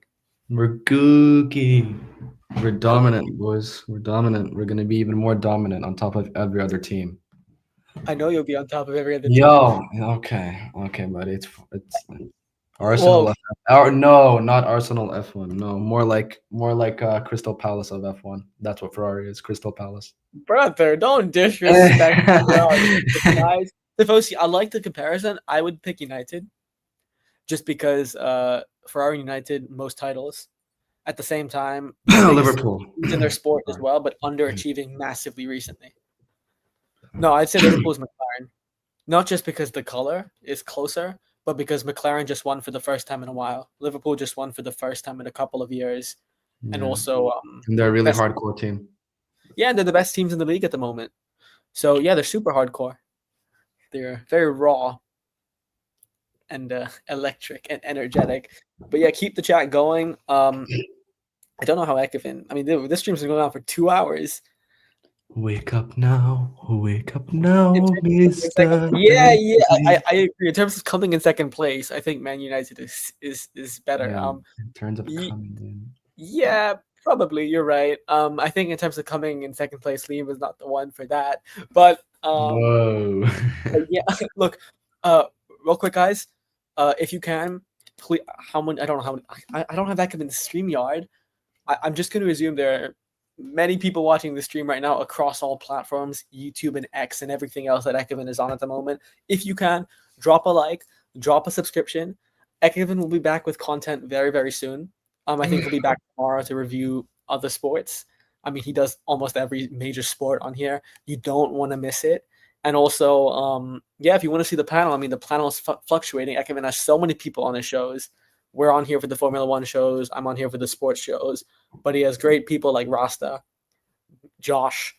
He has King. I mean, the panel is everlastingly changing, and to everyone else who I've forgotten. So big up everybody else. Liam, is there anything else you would like to discuss? No, I mean, we did a pretty good job of analyzing every driver and every team at this point, and performance-wise, championship-wise, pretty good. Yeah, I mean, I think we didn't cover one team though. The team I think that could win the championship next year, Aston Martin. You laugh right now. I don't want to be Nigel Farage with the meme. I know everyone knows the meme I'm talking about. You laughed then, but who's laughing now? This is the only meme that they're going to be doing Aston Martin winning. Now, Liam, your camera's not working, by the way. I can't see you, so if you were doing something, I couldn't see you, man. Here, but I know that's you're the meme here. You're the meme. But yeah, sorry. I think Aston Martin could win the championship next year. They have Adrian Newey.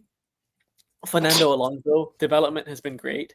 He's also been someone who obviously they have Adrian this season. Look how they've been performing. Jesus Christ. They're doing well. Yeah, the first time the Adrian Newey upgrades have come, every time they've come, they've delivered. And he's done a very good job. So I think we saw what they did in Hungary. Even Lance Stroll and Fernando Alonso both finished within the points. And next season, I see no different. I said this, Lawrence Stroll, if you want to win the championship next year, you can easily win it next year. But get a partnership of Max and Fernando Alonso. Break the bank for Max. Trust me, I promise, you could 110% win the championship next year. You have the machinery, you have the engine, Honda can do it. Imagine Adrian Newey, Max Verstappen, Fernando Alonso. Bro, that's like even better than Toto Wolff's wet dream, maybe. No, it's not, but it's close. Exactly. I agree with Tifosi. I mean, it would be nuts. So,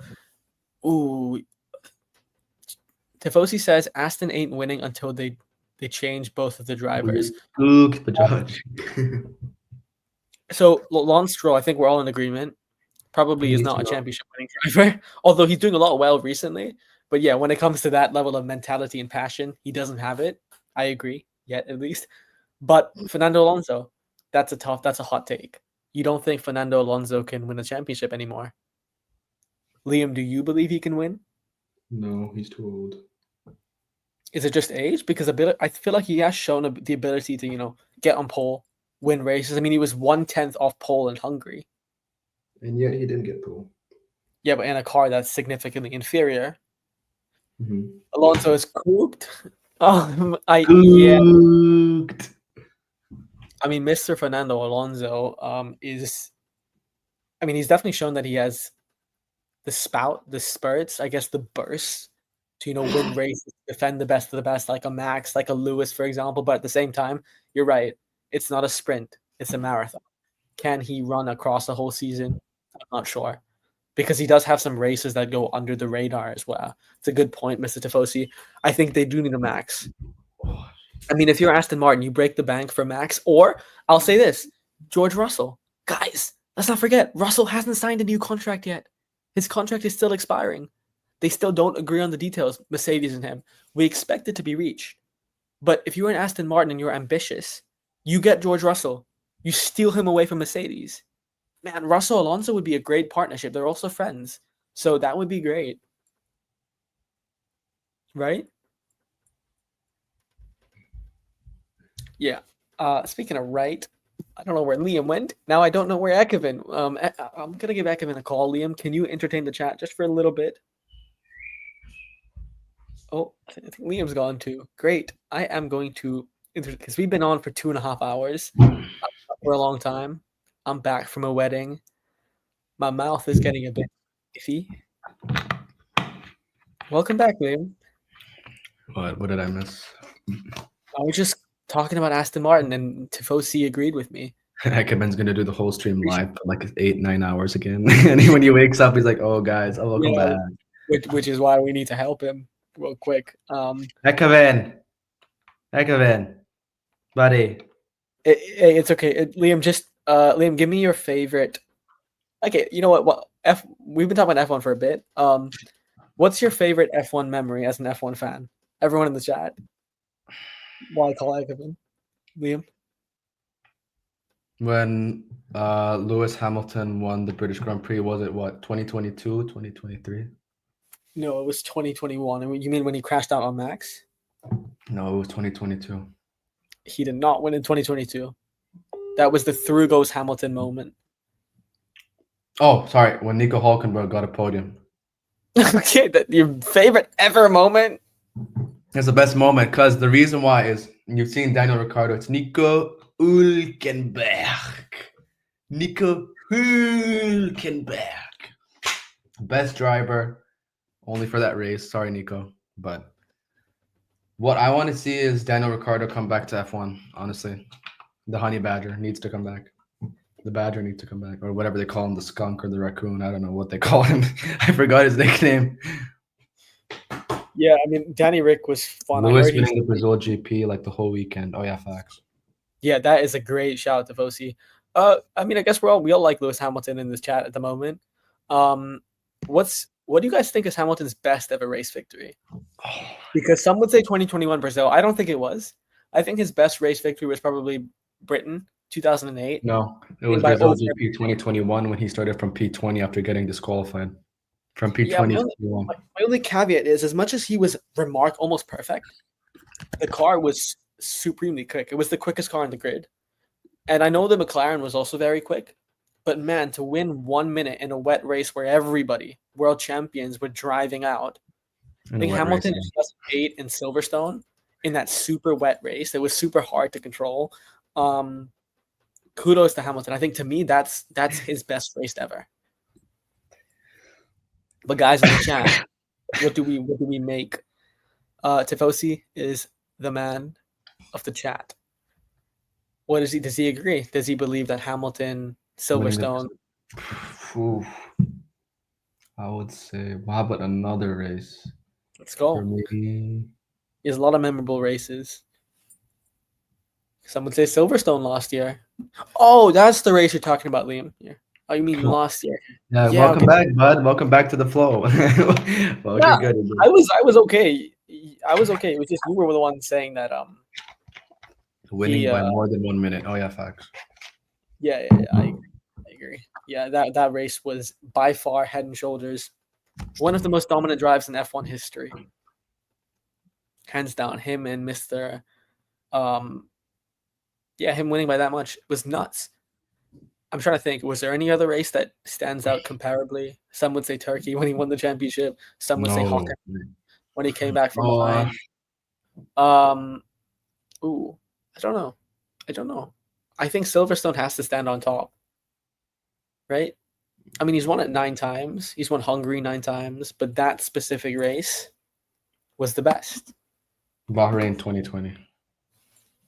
Hamilton. 2020. I remember Bahrain 21 when he and Max were going to the very end. Oh my God! I know. For Daniel Ricciardo when he lost a race in 2016 at the Monaco GP because the tires weren't ready. Ricciardo could have won the championship in 2016, but he didn't. Yeah, that's a great shot, Danny Rick. Danny Rick is one of the what-if drivers because he could have easily won a championship.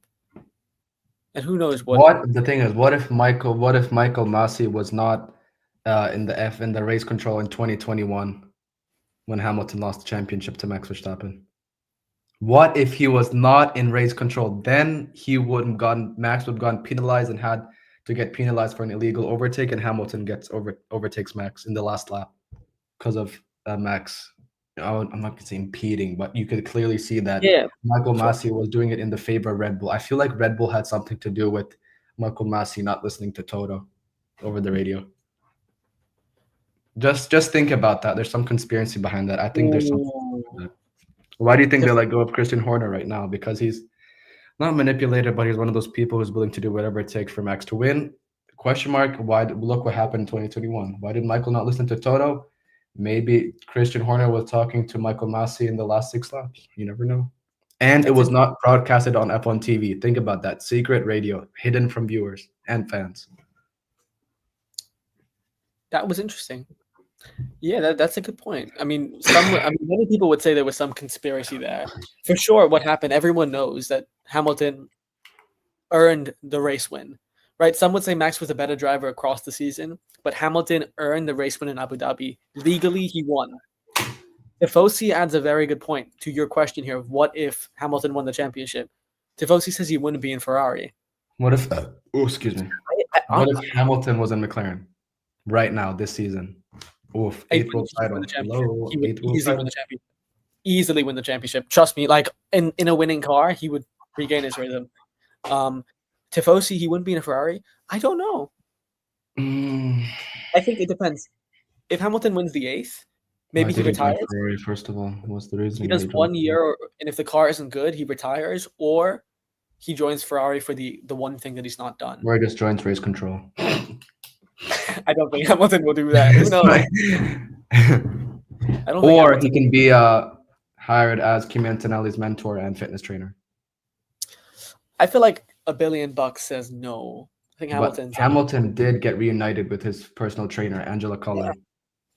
Good shout. We haven't mentioned her, I think, in a long time, or if at all. What's the point of having a person like that in an F1 team for Hamilton, since he knows what he's doing? But okay, Mercedes. Okay, Ferrari, waste your money. Okay, guys. Okay.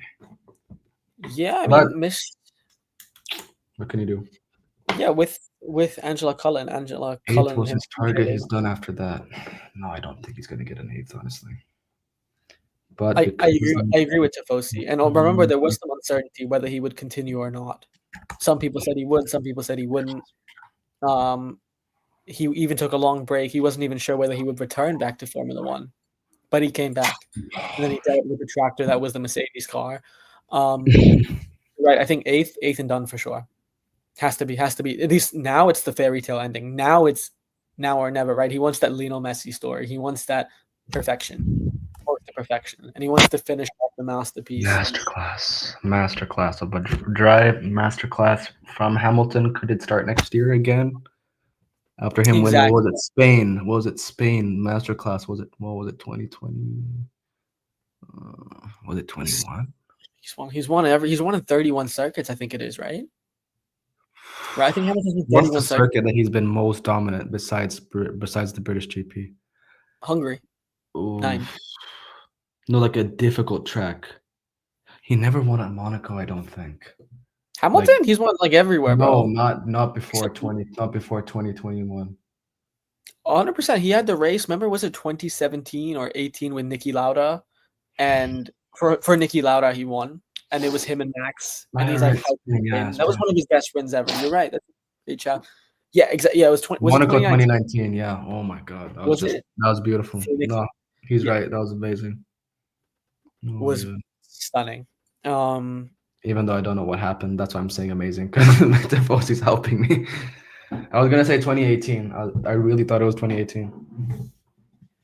Yeah, I mean, the fact is he did win before 2021 at Monaco, and it happened to be in honor of Niki Lauda in a race where his tires were dying, in a race where he had to keep Verstappen behind him, and he did.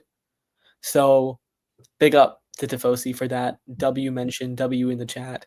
W for Liam, even though he's frozen, even though I have one frozen guy, and then I have Ekevin on the left of me. Probably snoring. Anyways. Hey, we protect him, okay? And it's Tifosi. I mean, if it's Tifosi, it's fine. But like, for the viewers, we just gotta be, whatever Ekevin is doing, it must be very important. I better be editing clips. If it's not, then good night. I don't know if you're just listening the whole time. No, he's definitely not. Yeah, Nihal Narula. So good to hear from you, brother. I hope you're doing okay. I know, obviously, it's been very difficult for you. You're a warrior. You're a legend. You're a king. Big up, man. And obviously, we're here for you. Ekevin and I are both here for you. On the question, did Ekevin fall asleep? I laugh because I remember the times we've been on call and Ekevin said for reasons he didn't know of. So maybe he did. And yes, I mean, I've been on stream for 2.5 hours. My mouth is going away. And I think Ekevin is gone. But for sure, whatever he's doing, Nihal, it must be very important. And Ekevin will be back shortly. But yeah, Nihal, how have you been, brother? What'd you make of the Premier League? What do you think of United? Because we had a long chat about that for the first hour of the show. Do you what is your objective? Like, do you want to aim for the Premier League title? Do you want to aim for top 4, continental football, game by game basis, a cup title? Like, what's the aim for Amorim if you're up for the convo? No pressure, bruv. But yeah, and Mr. Tifosi, Monaco 2019, that is a great shout. I know we talked about it already, but it is still great. And Liam, if you're still alive, Mr. Liam, Mr. McLaren representative, are you still alive? It's only 11:20 p.m. here, so I'm good for now. Great. I mean, I've been up for a long time. Been out and about. But how do you feel at the moment, just in general? How are things going with you, Liam? We've talked about Formula One extensively. Give us like an update. What's going on with the Liam YouTube channel? Is that a work in progress? That's gonna be on summer break till further notice, because now I'm gonna get back to work at the end of this month. Right. Okay. Well, I mean, hey, at least it's gonna be in progress at some point. Hopefully, it's gonna take some time, but I hopefully want to get a camera for that. So I mean, I don't know about you guys in the chat. I think Liam, I know you can't see him because he's frozen. I think he'd be great, like a speed type content creator. Like, dude, just imagine Liam walking around in the streets of Vienna or Berlin or London, just like recording himself, live streaming. Like, the shit he would do is so diabolical. He'd bark at someone, he'd jump at someone. Nah, I'm not. No, okay. Liam would be fucking hilarious. Like, Nihal, if you're here, Liam is the guy that would go into Soy Nana and just film, Soy Cowboy and just film. That's the type of guy. Oh, come on, nah. Says you don't what were you gonna say? Tell them what happened at Nana Plaza, bro. We had the best time, boys. The best time. Who's we? Why you including me in that conversation? Nihal, he had so much fun. He went and had fun in a club at a disclosed location. That's all I'm gonna say. Yeah, for sure. He cooked. Mr. Tifosi, he's staying up for F1 races, staying up for the N Sports podcast. You're better than a mister. I guess the Tifosi until I can come up with something. You staying up for F1 races? No. You staying up for an Ekavin podcast? Hell yeah. After You the staying up host himself fell race? I asleep. mean, do not fall asleep for some of those races in 2022. But big up to you, man. That commitment, brother, your commitment here, fucking nuts. Kudos to you. I mean, me staying up for F1 races in 2022 and 3, Staying 4 up even for- sometimes, but yeah, you are the legend. You are the legend of the chat. You're the MVP of this show, and I cannot wait to have you upon one of these shows because you're gonna kill it. I don't think I know you're gonna kill it. Speaking of killing it, I hope Ekman will be killing it very soon as well, making Ekman. a timely last minute overtake very soon. Ekman. Yeah, Liam, I don't know whether calling Ekman is gonna make it up, but Sir Robin. you talking about Robin, if you're in his room, Sir Robin. yo, okay. Yeah. Imagine we go on stream, we continue the stream for 3-4 hours to see until he wakes up. He doesn't wake up. I'll stay on here until I have to. I mean, I'm enjoying this. I'm enjoying engaging with Tifosi in the chat. I'm enjoying talking to you. I'm enjoying talking to everyone who pops in randomly. I see people popping in randomly. It is sick. Unfortunately, I can't access Ekavin's StreamYard, so I can't administer who joins the stream and who doesn't. All right, time to hack his IP address. Here we go. I mean, I don't condone that. I don't think you can do that, but I don't condone that. But if you try that, I would love to know whether you can. 1. I was just kidding, guys. Of course, I would never do that. you were like, yeah, but so yeah, I mean, this is exactly what all the Ferrari fans are looking. This is I'm sorry for making Harry Potter reference, but Avada Kedavra is the spell. When I'm gonna say metaphorically, I'm gonna use an F1 reference. What I'm gonna say is the Avada Kedavra spell is a death spell. That's exactly what Ferrari is gonna be next year. Avada Kedavra, Avada Kedavra. Okay, Lord Voldemort. Hey, Avada Kedavra. Yo, Tifosi, and Liam, I don't know if you guys watch Harry Potter. I've seen it quite a while ago, and obviously I'll see clips and continuing as well, of course. I know a new TV show is coming out. Have you guys seen the cast? Have you guys seen the cast that they're building for it? It looks pretty interesting. It looks sick to me. I think it'll be fun. No, the new Black Panther. The new Black Panther movie, the cast is even better. Wakanda. There's a new Black Panther film? You mean Wakanda Forever? And there's a new Avatar, Fire and Ash. That's the one I'm looking forward to. That is a new film coming up for it. Harry Potter, I think, will be interesting. I think they should have done an 8th film, like The Cursed Child as a film, instead of after the actor who played Hagrid died and Dumbledore. No, I don't think it's going to happen ever again. Which is exactly why they needed a Cursed Child film, right? They needed a film that was about the play because the actors are finding their age, right? Daniel Radcliffe's his age, Rupert Grint is his age, Emma Watson's her age. Ginger Boy's his age. And you mentioned Black Panther. I don't know. We'll see because I know Doomsday is coming out very, very soon, in 18 months. And Spider-Man next year. Yeah, that's first. That's the last film before Avengers Doomsday. The third last film in the MCU before it goes away, recalibrates. Want a new Doctor Strange movie. I swear I need a new Doctor Strange movie. I think we will get one, but when the MCU after Secret Wars. Yeah, sorry, Tifosi in the chat. Just use the Voldemort spell. I'm not going to read that out loud, Tifosi. Sorry, I'm kidding. Avada Kedavra, GGG2. I don't even know what that means. To all Ferrari's problems. That's what we do. I wonder how he's doing. He's not doing too good at the moment as well. He's made some controversial comments about the Ballon d'Or. He said it's a... One thing I can't get out of my head is that French song. Kylian Mbappe. GG. You know what I meant? You know that song? Oh, yeah. The when they won the World Cup. Yeah. Yeah. Kylian Mbappe. Yeah, it was a good song. I'm not gonna sing. I'm not the greatest singer in human history. All right, everybody in the chat, karaoke time. Me and Majaj, just put your songs in the chat, and we're gonna start doing karaoke. You know what? If we can get a non-copyright version, we'll do karaoke. We're gonna do that. We're gonna do the Chinese version of an American song, guys, so we don't get copyrighted. Yeah, we honestly, guys, we can do sing along if you want. All right, F1, we're gonna start off. Okay, guys, 3, 2, 1, go. You give me a song, I'll go. I'll give you a song. I need it to be non-topical. Backstreet Boys. I want it that way.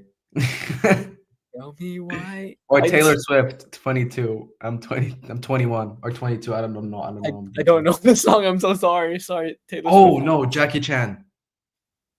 Oh, Post Tiesto. Malone. Oh. No, never mind. You I don't start know us why. off. I don't know, man. That's my favorite song. This I'm is in the thick of it. Everybody knows. Da-da-da. a good song, Mr. KSL. Supposedly, this is what you're gonna expect when we're bored at a podcast. A pod after the host is editing clips. Yeah, for sure. I mean, Tifosi is a legend for staying up with us, man. Where does he live anyway? Fiend. The Oh my career. God, I'm not gonna. Bro, my voice is going. Like, I'm not gonna sing, but you sing. Come on, Travis Scott. Something Travis Scott. Let's go. 4x4. I don't know. One thing. Okay, since it says sports podcast Q&A plus chill. Okay, let's go now to a chill topic. At this point, one thing I want to do is once I come to BKK, I'm gonna come to BKK this December and in 2028 once they have an F1 race. That's something to look forward to, guys. But most favorite song from Travis Scott to hear in a club is Fiend. I'm just telling you. Yeah, I heard it last night. I don't know, a few hours ago. They played Fiend at the party. No, they did not. They played it last night or whenever I went out last. Fiend is good. It's catchy in the club, but like when we go to KS, bro, like with your two friends, Alex and Dom. I'm not gonna mention them, but yeah, you have to be like that. But I'm not gonna be in the state that those guys were in. That's too dangerous for me. Hey. Those are legends right there. They're way above your level. They're like OGs, and you're the apprentice in that case. Sure. Tifosi, should we get? I don't know. Do you have a song suggestion? Do we have a topic we want to talk about? Oh, wait, can I play like a sport? Can I play like a quiz game? I can't. You can screen share though. You can present. You can screen share. I think. Wait, can you? I can't.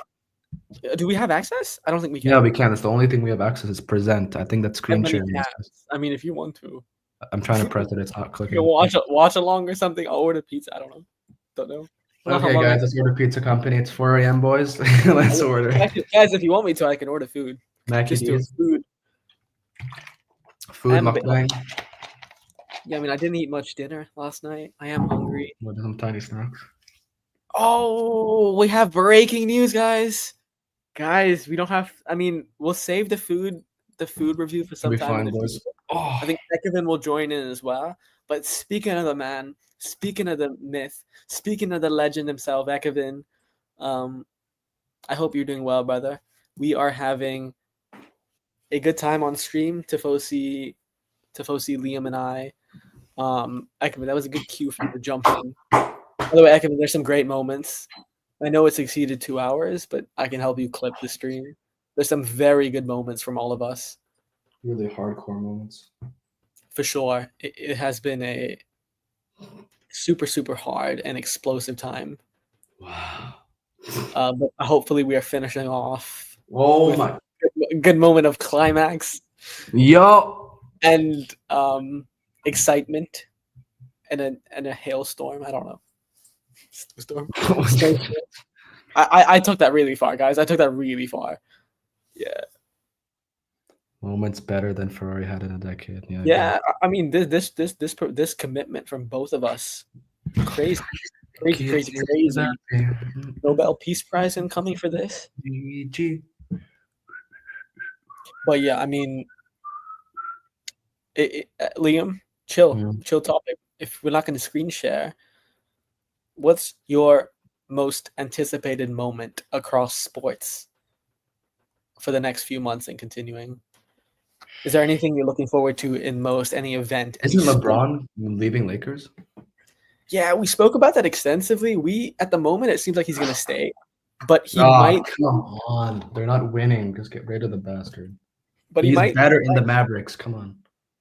Yeah, that's what somebody in the chat was saying. If you scroll, I don't know if you can scroll up that far, but someone was saying that in the chat. Look at them. Look how they're performing now. They're not top tier, but they're there. They're there.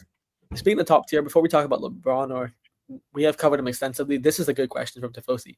Thoughts on the Ballon d'Or? Yeah, I think it's going to be very. Messi's going to win. Messi's always going to get Ballon d'Or. Okay. I mean, he might be right, but if it wasn't Messi, I think I'm probably gonna go with my top 3. I'll give you my top 5, and I want to hear Please yours don't as say well. Marcus Rashford. Please don't say Rashford. Please. Ah, shit! I was going to. I knew you were gonna say Rashford, bro. Obviously not. Okay, but that's a good guess. My top 5 guys in no order. I'll give you my order. In fifth, I'm gonna go with. Actually, wait. I need to think about. Messi sneezed or Liam sneezed. Remember Kimi Räikkönen sneezed, but that's fucking funny. Stop. I'll give you my top 5. Nuno Mendes, Achraf Hakimi, Rafinha, Ousmane Dembele, Mo Salah. That's my top 5. You want me to give you mine? Top 10? I do, yeah. You can Okay. have the top 10. I basically have this on. I'm part of a Let me- Premier let me League call / F1 Discord, so we made a tier list top 10. So for someone in that Discord server said Phil Foden from Manchester City for number 10. Phil Number 9, Foden? Declan. Wait, let me hear him out. Hear me out. Declan Rice from Arsenal, 9th best. Declan, 8th okay. best, Son Heung-min, Tottenham, the Tottenham I feel like this is the Hotspur troll player. list. Yeah. 7th is Rodri from Manchester City. 6th is Alisson Becker from Liverpool. I agree with that. Goalkeeper. Martin Odegaard from Arsenal, top What 5. is this? Number 4, Bukayo Saka. Is that Wait, who's number Japanese? 1? don't Can I know. hear number 1? Arsenal, Erling Haaland. Number 1, it is Mohamed Salah, Liverpool. I agree. Number 2 Honestly, is I Ousmane agree. Dembele. No, number 2 is Mbele, yeah. What is that list? That is crazy. Come It's on, actually- check the list. Search it up. Top 5, top No, 10, no. top 5 best Premier League player. Hey, It's not a troll guys, list. I respect the list. I think the top 2 is accurate, but apart from the top 2, I mean, just a bunch of names that probably have no right of being Excuse near the me, guys. Ballon d'Or. But I mean, they're great players. It's just Ballon d'Or is off the season, and across the season, I think the only one that should win is one of the names that I mentioned. I think Mo Salah, Ousmane Dembele, Rafinha. That should be the top 3. I understand a lot of people say Lamine Yamal should win the Ballon d'Or. I don't think he's at the output. I personally don't believe he's at the output. What's good, boss of the blue? Yeah, so good to hear from you, man. Am I going to the Ballon d'Or ceremony? I already went. I just came back. You guys will watch the replay of it soon. Wow. But it was pretty fun. I'm just giving you who I think should have won. We all know Salah who number really did. 5, Tifosi. Come on, don't downplay my boy. But boss of the Mohamed. blue, while you're there, who would you give the Ballon d'Or? If you could be the elector of the Ballon d'Or, who would you select to win the Ballon d'Or? Give me your top 3 and top 5 if you can. I'd love to hear that.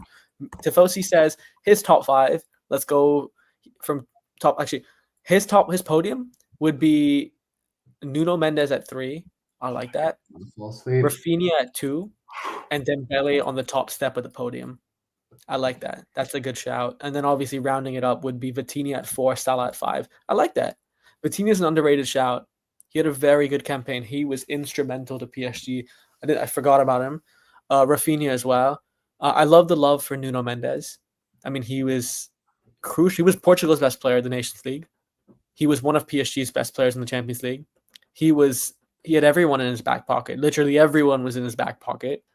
And Mo Salah, I mean, I would not doubt Mo Salah. I mean, he had a historic campaign again. He was the driving force for Liverpool's record-equaling, unfortunate 20th title. But Salah is one to not dismiss. Boss of the Blue. The Boss of the Blue says top 3 is, I don't know if that's in order, but he says Dembele, Rafinha, and Salah. That's a good list. Dembele, Rafinha, and Salah. I like that. I think that's what it could be. But guys, I have some doubt. There's a part of me, there's that not conspiratorial side, but there's that doubtful side that says Lamine Yamal will creep in. And nothing against Lamine. Supremely talented. One of the most talented teens in sporting history. But does Lamine Yamal deserve to win the Ballon d'Or this year? I don't think so. And I think that's exactly what could happen to Lamine Yamal. If he sneaks up so high, he's going to get that forced hate. That's going to hurt his fandom. Not that it necessarily matters for reach or revenue, but yeah, I would be a little bit concerned that, if Lamine Yamal, because I think as we've seen with the Ballon d'Or, I think take the Ballon d'Or is the most credible award in football, as in not credible, the most outstanding award in football. It is still the most prestigious award, but at the same time, its credibility has dropped. We can't deny that. Some of the journalists on there vote based on popularity, not based on performance, and that is problematic. And I'm not saying that the ones that Messi won are rigged. I don't think so. As a matter of fact, I think every award that Messi's won in the Ballon d'Or has probably been fair. I know that's a super hot take, but I believe that to be the case. But I would just, the Ballon d'Or for its credibility, it needs to be it needs to get it right this year. It needs to give it to someone that deserves to win it this year. Liam, who do you believe? Give one name. Who do you believe deserves to win the Ballon d'Or this year? Mohamed Salah. That's fair. I think that's a fair shot. I think Salah winning it, I would not complain. Bostalou says top 5: Dembele, Rafinha, Salah, Lance Stroll. Oh shit! How did I forget about him? Fuck, my bad. Yeah, Lance Stroll might win the Ballon d'Or. That's a good shout. I mean, Lance Stroll. It's like saying Nikita Mazepin wins in Haas. Guys, was it Gasly and Ocon? Weren't they at the Ballon d'Or? You got a ceremony better chance. a couple years ago. No. Ekevin says Ousmane Dembele is gonna win the Ballon d'Or. I agree. I think he should win it. I agree. I think he's probably the guy. I mean, He's across not the him. season, He's definitely not but him. some would say he had a weak start to the season. Not me, just some would say They're not wrong. it. 5 is Cristiano. Boss of the Blue says, I know Ekevin, you would love that. Oh my god. Unfortunately, Ronaldo does not seem to like the Ballon d'Or award at all. Yeah, no worries, man. I hope you're okay. I hope all you had to take care of went well. I'm all right, bro. No worries. I just appreciate you holding the fort for an hour, man. No, it's fine. It's fine. No, it's okay. I mean, we missed your company a lot, but there are some great moments from the last hour. Nah, I've seen the comments as well. Big up to Mr. Josh Day, who was here earlier. Make sure you guys go sub to his channel, yeah? And go and sub to is there anyone else in the chat that was here? Yeah, your cousin Nihal, he was here for a bit. Hell yeah. That's all. But then make sure you guys go sub to his channel. This is his link, yeah. I think. Yeah, type it in and real quick. Tifosi says, "Who spends the most time in the hospital?" Ousmane Dembele. Yeah, I agree with you. This is his channel, people. Let's get him to 2K subs, guys. 2K subs. Come on, guys. But yeah, I mean, I think as for me, Ballon d'Or winner, it's got to be Dembele because, look, if you win the treble, right, there's no way that you shouldn't be within a shot to win it. You have to win it. Surely, you surely have to win that. I mean, any other answer than Dembele is kind of really wrong this year. Unless you're looking at it from like a footballing perspective, you're looking at it from like a, like an eye test perspective. Like, surely you gotta give it to Ousmane. He's had such a resurgence year. He's of all the seasons we all thought that he'd come back. It'd be a trouble year for no other than PSG, who have just won their first ever Champions League, and he was a part of it. You've got to give it to Ousmane, in my opinion, this year. And next year, I don't see him winning it. But this year, like, call him Purple Patch all you like, but that was just a season that I didn't expect to ever happen in such a long time from Dembele. I'll be honest with you. Where I thought of Dembele a year ago, or more than a year ago, bro, I thought he was genuinely almost finished as a footballer. He's nearing his 30s, gonna be past his prime very soon. And to have a season he's just had, it's only right you reward him with that Ballon d'Or, man. It's only right that he gets that Ballon d'Or. So yeah, it's got to be Ousmane Dembele. It's got to be Ousmane Dembele. Who spends most of his time in the hospital? Ousmane Dembele. But look at his resurgence of a season, man. Look at how he just bounced back from being that injury-prone player to being, oh wow, I'm gonna be the star man of PSG. I'm gonna guide a bunch of young lads to a quadruple. Like, fair play to him, man. Genuinely fair play to him. He's done so well. Dembele, Rafinha, Nuno, Vitinha, Salah. I wouldn't necessarily say that's the list. I don't know if Rafinha will be number 2. you might need to put a PSG player up there at number 2. Maybe Desiree Doué. I think you're kind of ruling him out as well. He's had a really good season. But I think him just like Lamine Yamal, I think they've had good seasons, but we can't take into account their age necessarily. Yeah, to do overall performance. Age, of course, we can factor it in, but that can't be the be all and end all. And if we just look at their performances, I think there were 5 players better than them across the season. Now I love Doué. Let's do it. If you know, you know. But agreed with this comment, bro. Yeah, I mean, man, Ekman, correct me if I'm wrong here, but he had one of the greatest seasons in Champions League history. You can't discount it, but at the same time, it's hard to knock it past Ousmane Dembele. Let's just be honest. As much as you can talk about the Champions League, how close he got with the Barca team. We're talking about the winners of the Champions League here. Who's been their best player in it, and looking at what's it called, Ousmane Dembele. So, and also this is actually a good point because Nuno also won the Nations League. I know Nations League isn't the be all end all for a trophy, but like Nuno Mendes has had an insane season, bro. He's had an insane season. Barring that Club World Cup final, Nuno Mendes has been unbelievable. Probably the best left back in the world. He has to be easily. So no, that's a good point. That's like if putting Desiree Doué 1 on P2, then Yamal deserves P1.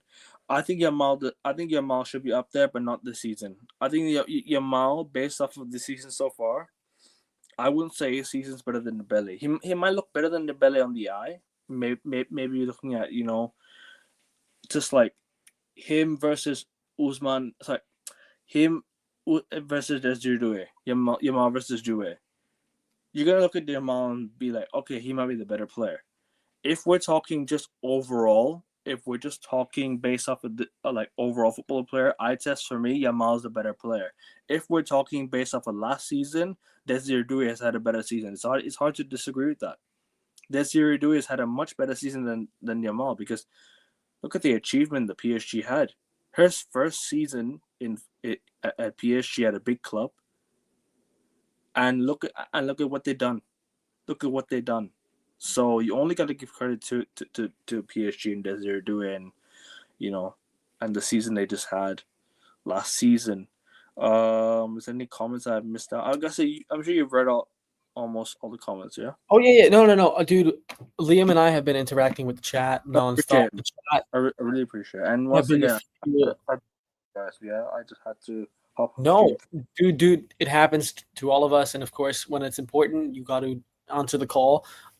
Chat's been great, been very interactive. We've had literally almost every major convo.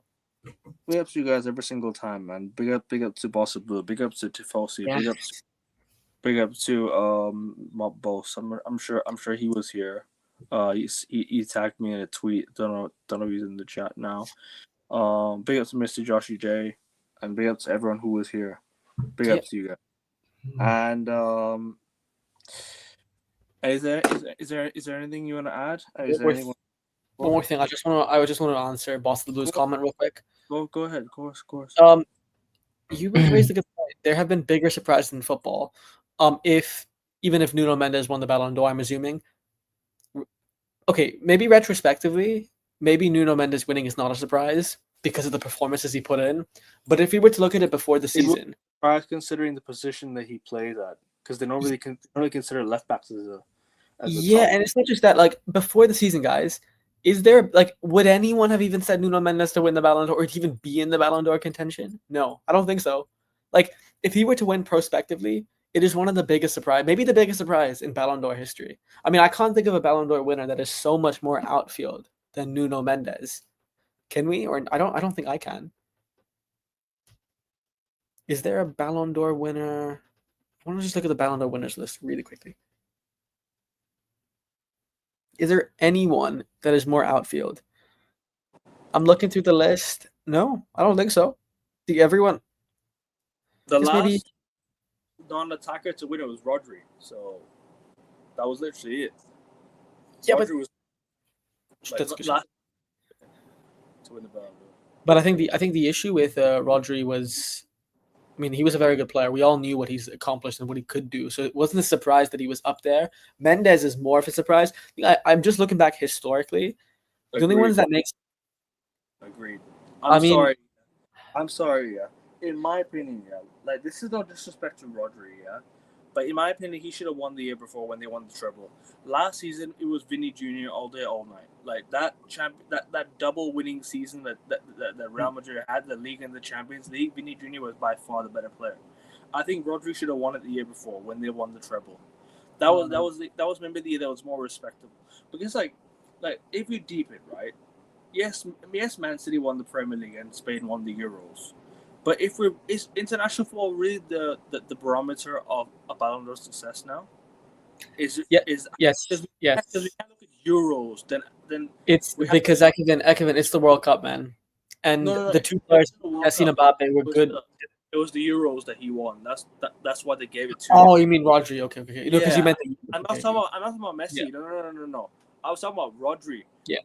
If anything, Rodri should have won it the year before, not the year he won the Euros, because you're really missing out on Vinny Jr., who had quite an incredible season with Real Madrid. Like, let's just keep it a buck, right? Look at look at how awful Vinny Jr. has been in the last, I say, year since his Ballon d'Or snub. And look, in my opinion, I think Vinny should have done so much better. Vinny Jr. should have done so much better since the snub. Like, I'm sorry, if you really had that mentality, right, you should have stayed at the top of your game. You've allowed others to excel, and yourself to fall off a huge cliff. Who I thought, you know what, you've been on top. You've been on top of your game for don't know how long. Yeah, Vinny Jr. Like he still has that player inside. I know there's still that player somewhere from Vinny. I know that player that Vinny Jr. is hidden somewhere. He has to unleash it. You know? Preach. I'm sorry, yeah, but if you can allow yourself to fall off such a huge cliff after you've just lost the Ballon d'Or, yeah, to Rodri, you should have been even more motivated to go back to that Ballon d'Or ceremony and be like, I'm going to take that spot. I question Vinny Jr.'s mentality at the same time. That's the reason what separates him from the rest of the players, is that his mentality, yes, he's a winner. Yes, he's won 2 Champions Leagues.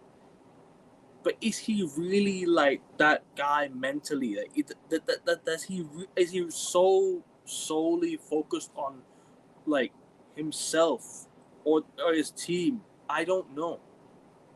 Because you can question where he's been for the last year as a player. You could genuinely question where he was as a player compared to what he is now. Bro. Yeah. Look, the Vinny Jr. a year ago, bro, that guy was worth 400, 500 million. Bro, you just wouldn't sign him. You wouldn't be able to sign him. Now, Real Madrid shouldn't even piss their pants on losing him. They shouldn't even piss their pants on losing him. Because Rodrigo can take that spot. People are forgetting how good Rodrigo is, how good of a player he is. He can play on the left-hand side. All the Real Madrid attackers that they have, Rodrigo, Vinny, and Mbappe, all are left wingers.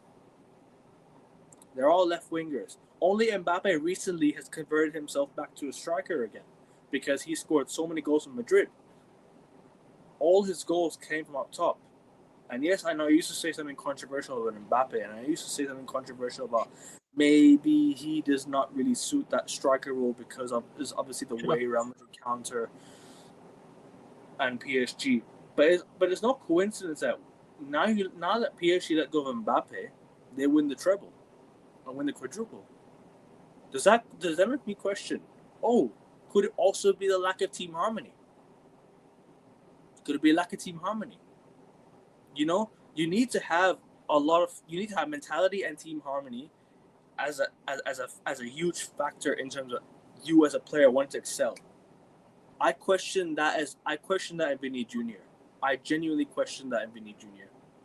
So yeah, 100%. Hold on, can I say something really, really quickly? Yeah, of course. Go ahead. First off, Ekevin, that was beautiful. I hope you can clip that and turn that into a video because, I as will. Boston says, spitting bars really were. I will. Tavosi, real quick. Tavosi says in the chat he has to Big up wake up Tavosi. 4 hours. Hey, brother, such big up to you, man. You have been here, I think, since the start. You have literally been here since the start of this 3-hour stream. That is such amazing commitment. You have kept the stream going as well, man. We are completely. It's been our honor, been our pleasure, to have you here, and we can't wait to see you on the panel on the show as well. Liam, I'm sure you'll have something to say about that as well. Yep. No, I'm sure. I'm sure. I'm sure Liam has a lot to say about that as well, because obviously on Monday or Tuesday, if I'm not mistaken, we're gonna do an F1 season review so far. Oh, great! I mean, Very yeah, we can do it 100%, and I would love to.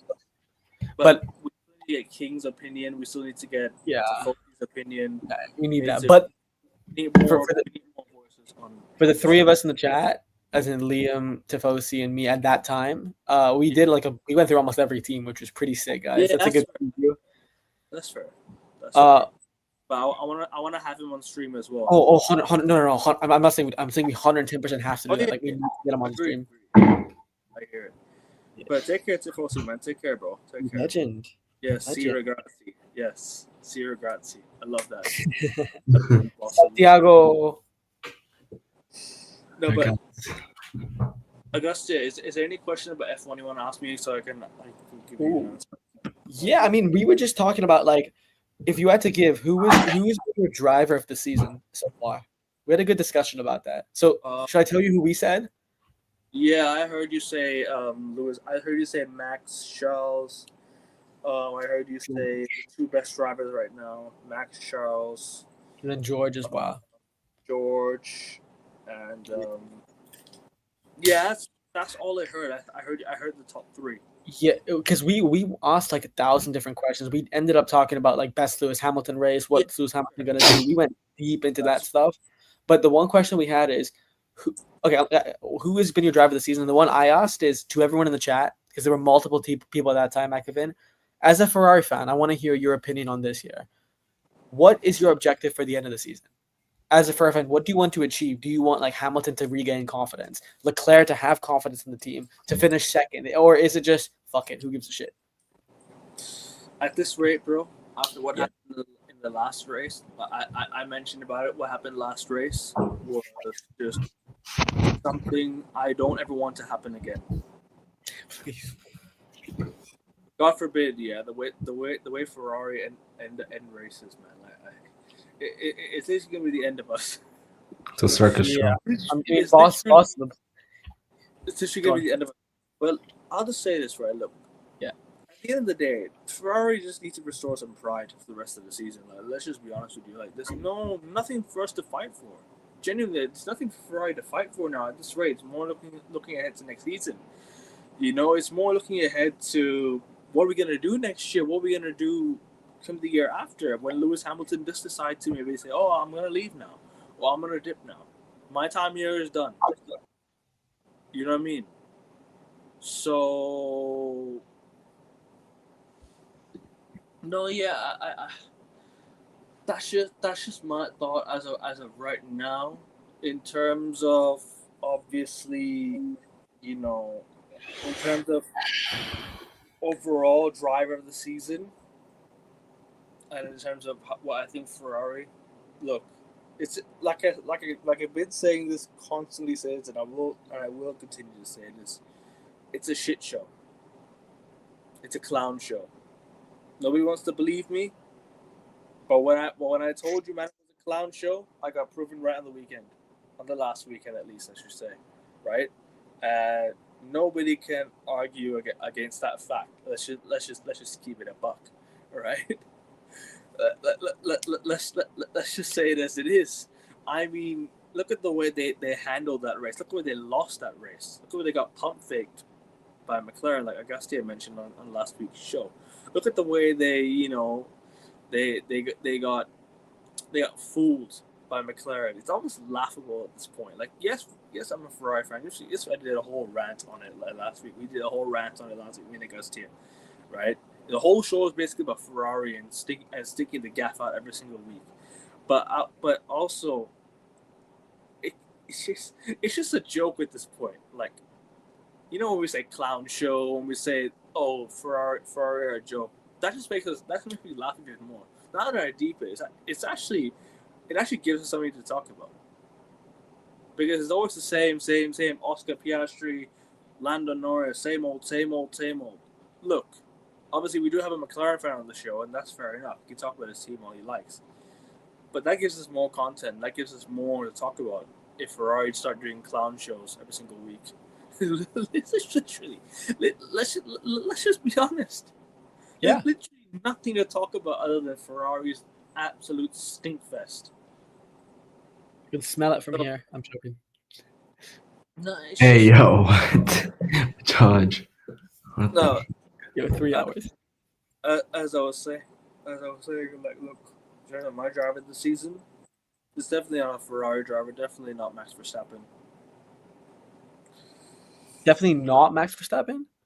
No, I don't think so. Wow, really? I don't think I mean, so. Ekman, he's the only one that's won more than a He's gonna race. say Bortoleto. Okay. He's gonna say Nikita Mazepin? No, I'm kidding. He's not. he'll say Leclerc. I don't know, because yes, we can look at the fastest car. Yes, we can look at all. Lando Norris. No, I wouldn't even look at that. No, It's not. I don't think it's the McLaren drivers, guys. I don't think it's the McLaren driver. By the way, real quick, guys, we've hit 3 hours on the stream. If that doesn't deserve a like, if that doesn't deserve a follow, a subscription, I don't know what does. We're literally, and I'm not even joking, we're literally 5 in the morning. 15 subs away. Or I don't know how many subs away right now we are, but last time I checked, we were 15 subs away from 400 subs. These guys have held the fort on for an hour. Yeah, I did have to go off stream for a bit, and I really do appreciate you and Liam so much. And guys, I'm gonna mention Liam's name. I'm gonna mention Liam's channel with the titles. Go and show him some support. And he's not really done much content on his channel, but once he does start content, you know, you're there subbing, liking the video. And obviously, Agustia does have a channel as well. Please, Agustia, get that channel back up and running, man. Honestly, Clash Royale reviews. Clash You Royale need- reviews. you need to Clash get Royale reviews. What's up, guys? Welcome back to another video on my channel. I The love that people- intro. the people in the comment section, yeah, on the clips, they absolutely love you, bro. Genuinely. So you need to get your channel back up and running again, man. Thank you. But George, this December, we're gonna start your channel again. When I come this December, I'm gonna make you start your channel. Are you gonna be here for any F1 race when you come back? No, we talked about what he'll do when he'll come back. We talked about places he wants to go. One of the things he wants to do, Ekevin, is Gussia, shut meet up. you. Oh, okay. dear. I thought you were gonna say something else. That's Liam. why that's Liam, are you back for the He loves final you. F1 race of the season or not? final F1 race season. No, he's not going to be back. He'll be back on the 23rd. F1 ends early December, late Yeah. November. He will miss it, but he won't miss you, Ekevin, because hopefully he'll get to meet you. I guess they Liam, don't make it we sound like literally met last year, bro. Yeah, that speed bullshit that we couldn't find the guys, guy. Fuck's sake. We were trying like, to meet- we were trying to bro, collab with Ekevin was like standing there and everyone's just like, bro, guys, let's just go home, guys. I'm gonna go home. I'm gonna get a grab, bro. No, because we literally ended the stream, yeah, and I was like, oh shit, where the fuck is it going? Guys, we were trying to collab with iShow Speed, but he Yeah. just bailed No, on us. I'm We're not. like, I'm "No, not. please." I'm not gonna collab with an autistic retard. I'm sorry. I can't. Lance just- Stroll. Why are you insulting yourself, bro? Ah, come on! Don't give me that. Lance Stroll hasn't found the wall yet. Do you know what? I'm gonna give a very weird shout. I'm gonna give a very, very weird shout. Yo, don't wake up your neighbors, man. It's 5 a.m. Ekevin, don't shout. Fernando Alonso is my driver. Oh this season. my. Wow, that's interesting. Fernando Alonso. I'll tell you why. Go look at this Aston Martin car this season. Yeah. Go look at how many podiums at least they've had in recent times. All carried by Fernando Alonso. He's literally the heart and soul of Aston Martin. Look at the Aston Martin car this year. Yes, they promised good upgrades next year. Yeah. But this is still the car before Adrian Newey. just to throw a name in there, that Fernando Alonso possibly could be my driver of the season so far. I think the only criticism of that is no race wins, no podiums, not too many outstanding performances. It took time for him to get going. If you compete against like Dons, like from Mercedes, Ferrari, Red Bull, McLaren, you're the fourth best car on the grid. 6th or 7th. Possibly the fourth best car on the grid. No, 6 or 7. Because obviously McLaren, Mercedes, Ferrari, Red Bull, Williams are above them. Yeah, exactly. So that's just what I'm trying to say. Like, your car isn't as fast as them, yet you still try. You still try to force a few podiums, or at least force a few strong top 5, top 4 finishes. Like, you might not be a winner of the race, but look at the way he's finished his races. Look at how strong he's finished his races. And next season, if he's promised the car that he's been promised, I genuinely believe that they're in for a championship. Seriously. Sorry, no, I'm not laughing at you. I'm just laughing at the fact that we've had to see Liam's frozen face for an hour like that. It's not really frozen, you bastard. It is frozen, right, Akin? Yeah. Yeah. The way he said it's not sounding as convincing. No. I'm not joking. Why would we lie? It's been Chad, like, back me up. It's been frozen for an hour, and he's been like that. But actually, Ekevin, I talked about Aston for a bit. I said Aston will probably win the championship next year, and I was the only one who said this, Ekevin. I actually think that Fernando Alonso can win a championship still. I know Tifosi, I think, was a no on that. I think Josh J was a no on that. I think. Yeah. You and I might be the only ones on this, but I completely agree with you. I back you up on that one. Bro, is Elsa. Wow, don't disrespect Elsa, boss of the blue. Boss of the blue. Elsa's got elegant. Boss of the blue, you're lucky I don't know where you live. If I did know, I'd be Dude, Liam, he just called you a beautiful boy. Let it go.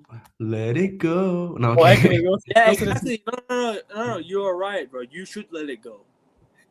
He's just calling you Elsa as a joke. You should just let it go. Let the Megamind go? Yeah, bro.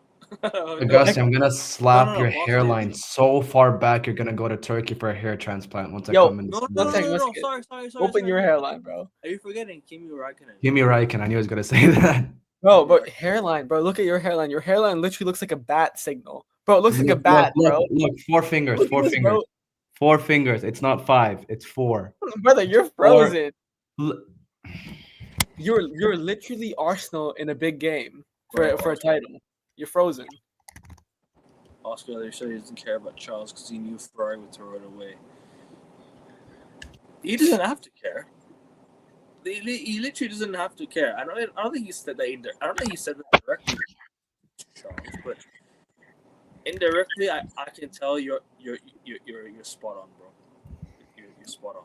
He doesn't need to care. That Ferrari car ain't no threat to anybody. It's guys. Do you guys remember what? Guys, do you remember what? Sorry. Do you remember what Max Verstappen said a few years ago about Ferrari? Yeah. He was doing an interview in a taxi, and somebody told him it's a wet race. Max Verstappen responded, "Oh shit!" No, you made me laugh, bro. Man said doing an interview in a taxi. Stop, Eggman, stop it. Yo, what? Yo. Eggman, no. Keep it PG. 3 hours, bro. Yo, he's thinking of the fake. Oh my yeah, we need to promote that. I'm so proud of you. No, I'm kidding. So basically, Max was in a fake taxi talking about the wet conditions in the fake taxi. What? Stop. Whoa. It was. Don't worry, guys. It wasn't snowing in that taxi. Fake taxi. It was just wet. Okay, and the drive wasn't hard. It was slick. You're literally describing the bang bus, bro. Stop. Keep it PG, bro. What's the bang bus, Liam? Oh my god, this guy. Also, but what Max Verstappen said in that fake taxi What Max Verstappen said. Exactly. See, look what you did, Ekavin. You made him laugh. Yo, Daddy Max was not in a fake taxi. I can confirm to you. Stop Okay? saying Daddy Max and Daddy Toto, bro. What is this? Guys, relax. Daddy Toto and Daddy Max are okay. Love you, Daddy Toto. What is this stream? Wait, can I just say my point really quickly? Yeah. Of course. I don't want to, get this stream demonetized or flagged. No, don't worry. I might be monetized. Yes. Bro, fake taxi are gonna come and sue you, bro. You copyright them. But no, real quick, guys. What Max Verstappen said a few years ago was he was doing an interview with What? British TV, I think it was. Oh, sorry. I was gonna read the quote. Yo, guys, I've been on here for 3.5 hours without a break. You're gooning, bros. No, that's not gooning. That's a real, bro. Oh my god, bro, that's Spider-Man. No, that's actually Spider-Man, guys. Oh, thank God. No Guys, copyright. hey, you're not gonna get copyrighted. Don't worry. It's barely for a few seconds. But damn. Let's compose ourselves, relax, do meditation like Lewis Hamilton. But what Max Verstappen said was he prefers. You sound like a fucking horse there. I'm not even joking. Liam or me? Liam. Oh, when does he not, bro? Yeah, coming from the main Mahatma Gandhi Panjot himself, bro. Shut up. Bro, don't disrespect my hairline. It's much better than Gandhi's. But Max Verstappen said he prefers a race in normal conditions than wet conditions because it gives Ferrari more opportunities to fuck up. That's actually a quote, actually. Pretty much. Right. Like, dude, Max said that as a quote. Like, it's on tape somewhere. Yeah. But so then, yeah, you're right. Sorry, go on. Anyone in the chat can bring it up if you have to, people. Only thing I'm excited for the season is the F1 season. How this McLaren fight ends. Who gets their name written on the pages of history with the golden? Lando Norris. Probably Lando Norris. Or yeah. No, actually Oscar's been on top for quite some time. I know Lando's pulled it back, but it's fine margins with the McLaren car. They literally won and two every single week. So yeah, no, I don't really know who wins. Go Fernando Alonso. Yep, there you go, bro. The respect for Fernando Alonso has been given. As much as I'm a Schumacher fan, I love Fernando Alonso. Genuinely, he's literally one of the OGs of F1. Still standing today. Him and Lewis. It's frozen. Yep. Liam. I know you haven't gotten to that stage of school yet, but if you can read the screen, Tifosi says you were frozen. So 3v none. I'm sorry, Liam. Oh, shit. Bro, I know you wasn't three. Mid-tiers. Hey, listen, we better beat Arsenal, by the way. And if you haven't checked the Arsenal United segment out, me and Augusta had a quick chat about it before at the start of the stream. So make sure you guys go check that out. Boss of the Blue, Tifosi. I'm pretty sure you were here then. You were here for sure. I looked in the camera. I called out every Arsenal fan. I called them out personally, some of them, and trust me, I said our worst era in Premier League football is always going to be remembered better than their best era post-Wenger. No doubt, man. By the way, guys, I do have to give Boss of Blue some, I have to give Boss of Blue a shout out because he passed his driving test and he got his license. So big up to you, bro. And honestly, very well deserved. Take care of that license. That's all I got to say. Take care of that license. Don't lose it. Yeah. Keep it with you at all times because the renewal process is going to be tough. I've never lost my license. Touch wood. That's gonna sting if it does, and it's gonna and the registration process for a new one. Yeah, it's gonna be tough. But big up to you, man, and congrats on the license once again, bro. I know you mentioned it, but congrats, man. And yeah, Yo Palace, exactly, bro. I told everyone Crystal Palace was gonna win, man. Hold that Liverpool, man. At least that's a bit of banter before they start destroying the Prem again. That's a bit of banter. Yo, big up Boss of the Blue. I hope you take tips from Max Verstappen and not Lance Stroll. Stay reliable, stay sane. But that is a great accomplishment. And I mentioned you earlier. I thought you were here, but big up to you, man. Big up to you, bro. Sorry, go on. Yeah. Go see. And you might want to check the private chat. I'm gonna ruin one of your most favorite sayings possible. A spiritual saying. I've ruined it for you. Oh god. All right. Kama Sutra. No, I'm kidding. I hope you wash your hands after you say that next time. But also, yeah, Boss of the Blue. It has been. Thanks, guys. Really appreciate it. This damn thing has been the bane of my existence next to United, dude. Yeah, this stream has been nuts. I will capture it. Don't worry. I'm struggling to speak at this point. We've been on for 3.5 hours. How am I gonna generate the clips now? Do I have to cut it and then upload them and then separately and then try? You can do that, or I'm sure there's an external platform where they can manufacture clips for us. Dude, AI is fast. I will. There's so many AI apps out there, man. I'll send it to ChatGPT for fuck's sake. If they can do it, they can do it, man. I'll see. But guys, if there's any of the platforms that can help us generate the clips from this, please let us know, because obviously I cannot do. But don't don't feel bad about that, because honestly, I like it. The bigger the segment, the bigger the stream, the longer it is. The more we the more would you call the how would you say it? Fuck, the more the merrier.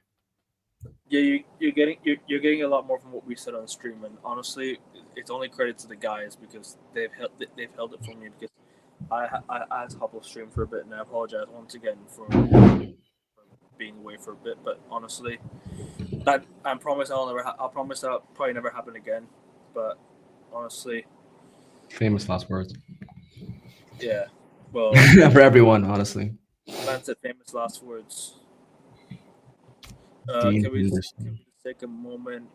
Let's respect our academy graduate, Dean Henderson. Exactly. Hell yeah, bro. Hero. But Crystal Palace almost fucked that up. The amount of penalties they missed, bro, I swear down. But Crystal Palace didn't fuck it up. He saved 2. The amount of penalties they missed, bro. Yeah. No. Yeah. Liam, what happened to your Liverpool, bro? What happened, bro? We won. Like, you won. Yeah, you won the Community Shield, right? You beat Crystal Palace? Mm-hmm. Must have been so fun. This damn thing has been the bane of my existence. No worries, man. No worries, man. Just keep it safe, bro. Keep it safe. Whoops. Let's delete my message. Which one? No, I must have wrote a message, like another masterpiece. I can't see if someone deleted a message on here. I can see all of it. Oh, you can see it if they delete it? No, I can't. I cannot see if the message has been deleted. I can see that. External superpowers, man. The StreamYard doesn't delete the message. Only YouTube does. I'm reading the comments of StreamYard, not YouTube. It's on the live chat. Can I talk about Baleba? We already spoke about Baleba earlier, bro. Check it out if you haven't done so. You can rewind it and go back to it. We spoke about Baleba. We spoke about that. Bro, what's happening? Sorry, I guess I go. Yeah, but long story short, possibly to answer both of your questions, our summary was great signings. Ruben Amorim has been backed more than most managers post Sir Alex. He's been backed more than anyone this decade at United. And the aim should 100% be, if you're Man United, to always win. But realistically, winning the league this year from the get-go is going to be difficult. So we have to take it by a game-by-game basis. But if he's not within like the top 4 continental spots by mid-season, he should get the boot. Ekevin, is that correct? Yeah, agreed. That's what we were talking about, yeah. But yeah, on Ineos, I mean, for sure, give them credit. They're getting the players that Amorim wants. At the same time, this is going to be one of the reasons if we aren't successful is because the timing that we're getting the players in is extremely late. Like, this isn't career mode. This isn't F1. This isn't FIFA. This isn't Football Manager. You need time to acclimate. You need time to acclimate not just to the squad, to the city, but to the style of play. And like Liverpool, the reason they're so successful, they were so successful under Klopp, so successful under Slot, is because they get their signings in immediately, instantly, from the get-go. So by the time the season starts, their players are match fit. They're ready and revved up and roaring to go. Whereas United, we make signings late. And sometimes we don't get these signings. But if we get them too late, it's great, no doubt about it. But sometimes it's a little too late because these guys aren't robots. This isn't AI yet. The thing is, Sesko hasn't even got minutes for preseason. I'm worried about how he'll play next week because The message is clear. They want to send Højlund out on loan to AC Milan. They want to send him out on loan. So I don't know if they can. I don't know if we're gonna be able to do that and play Sesko by next week. Hopefully, Sesko has all the training sessions he needs to start for United next week. Because yes, I know he's not match fit. I know he's not 100%, but the goal is to get him ready by next week, right? We need him. We need him by next week, if possible. But also, we need to try and get a midfielder in this week. I don't know if it's going to happen, but so we're gonna need to sign a midfielder. If we can get Carlos Baleba, potentially get him done. And I pray Gigi Donnarumma rumors are true. I pray the rumors are true. Because if that is the case, bro, you can look at the different Man United. You can look at the different you're looking at already a different team. So Hell yeah. you have to all of a sudden push on.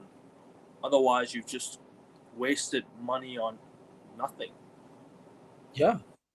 I mean, the aim has to be to win every single match we play. And if that's not the aim, stop playing. Don't throw the white flag in, bro. What's happening with Ineos? Russ has been quiet. Since they dropped that back. I mean, I'll be honest, bro. Like, me and Rasta have done this show already. We've already given our credit to Ineos since they've done the training ground, since they've already done the Sesko signing. I've already given my credit to Ineos. I'm not Ineos fan. I'll be honest with you. I don't like Ineos like that. But however, you gotta give credit to them where it's due. At times, you can't. Sometimes, you can have enemies. You can have people that you don't like. But once they do something, you just have to give credit to them. Once they do something significant, you have to give credit to them. We get Donna, bro. I want to win the league, bro. That should be the aim. But I don't see Man United doing it this year. If we can get Champions League and potentially and an FA Cup or a League Cup, I'm taking that all day, every day. I want a cup double this year. That's what I want from United. I want to try and win a cup double. We only have domestic football this year. I reckon next season we should be back in Europe. Hell yeah. I reckon by next year we should be back in Europe. So light work. But guys, we're getting so close to 390 subs. I know I talked about 400 subs. It's not going to happen in this stream. But we're 4 subs away from 390 subs. Literally 4 subs away from 390. Come on, guys. Sub.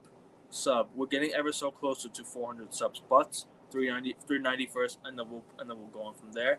And we're 6 likes away from the like target goal. So 6 likes to get 15 likes. Come on, guys. Or get 20 likes.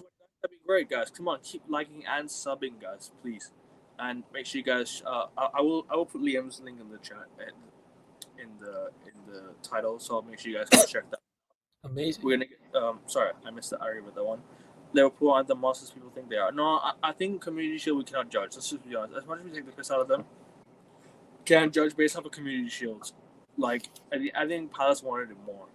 Honestly, when it comes to the league, it'll be different. It'll be different gravy. Sorry, go on. No, I don't want to interrupt real quick. That's fine. I do think they are I do think they are monsters, though. Maybe not to the extent people think best team in human history, but they are monsters. They've upgraded from last year. The players they've gotten, for the most part, suit the system very well. And they haven't lost. And I get that they lost Trent, but the fact that they kept Salah and Virgil, and then they got Frimpong, man, if they don't win the league this year or at least compete for it, that would be a big disappointment. That'll be a disaster. Yeah, facts. But to be fair with you, Liverpool could say, do you know what? We've done the league last year. We built the team good enough in Europe. We're going to try and go for the Champions League. So don't be surprised if they do that, you know? Why don't they win both? They could have done it last year. But if they're in a dire situation where they have squad depth and they're lacking, and they have to pick one to go on, they have to go for. I think they might go for the Champions League. I think they'll pick both. I don't think they'll sacrifice because they're a big club. They're the best club. I think they should, but if they're in a dire situation where they have to only pick one because they can't rotate, then maybe I'd probably say Champions League is the more likely. But listen, I won't be surprised. I won't be surprised if they go back to back. It's gonna happen. The defense is garbage. I don't think the defense is garbage. When it comes to the Premier League, bro, I think it's a different game. This is like a one-off game that they just played. It's a one-off game. It's gonna happen. It's just gonna happen. Even don't forget they lost the cup final to Newcastle as well. Don't forget, and they were talking about defense. So listen, don't get too. Well, I wouldn't say. I'd say let's not get too over the top right now. Let's just relax for a bit. Like let's just probably. I wouldn't say this season Liverpool are what you call Liverpool gonna fall off a cliff. I don't think so. Like let's not get too ahead of ourselves. I don't think that they will. I don't think they'll fall off, but like it'd be nice. Obviously, as United fans, we don't want to see beautiful. Yeah, lovely. Even in a different cup final, one good point here. Depth. This is why I say Liverpool need to go for Guehi. Can I take the lead next year? Yo, why you help Ekavin? Why are you helping them? No, they're already in. I know. I'm joking. Yeah. I think they want to replace Konate if he leaves to Real Madrid on a free next year. That's what could happen. Don't forget to join the FPL. All right, bro. No worries. I will do. We'll do. I just made my team today, so I will talk about it. And Premier League shows coming back. FPL shows are gonna be here, so tune in to all vibes. But is there anything more you want to talk about before we close out? Any more questions you want to ask me about the F1? That I kind of missed while you guys were talking about it. Oh, I mean, we asked 1,000 different questions at least, bro. I mean, we can cover most of it. I'm sure we'll cover it in the review. We're gonna do the show anyways. Season review, which is great. But apart from that, I just want to say, everyone in the chat, thank you so much here. Yeah. It has been such a lovely stream. It has been really legendary, beyond legendary on steroids. Every single person in this chat, from Boss of the Blue, from Tifosi, who's been here from minute 1 to minute none, MVPs, both of you, Mr. Joshy J, Nihal, the Bob Mose. I mean, everybody. There's so many people who joined.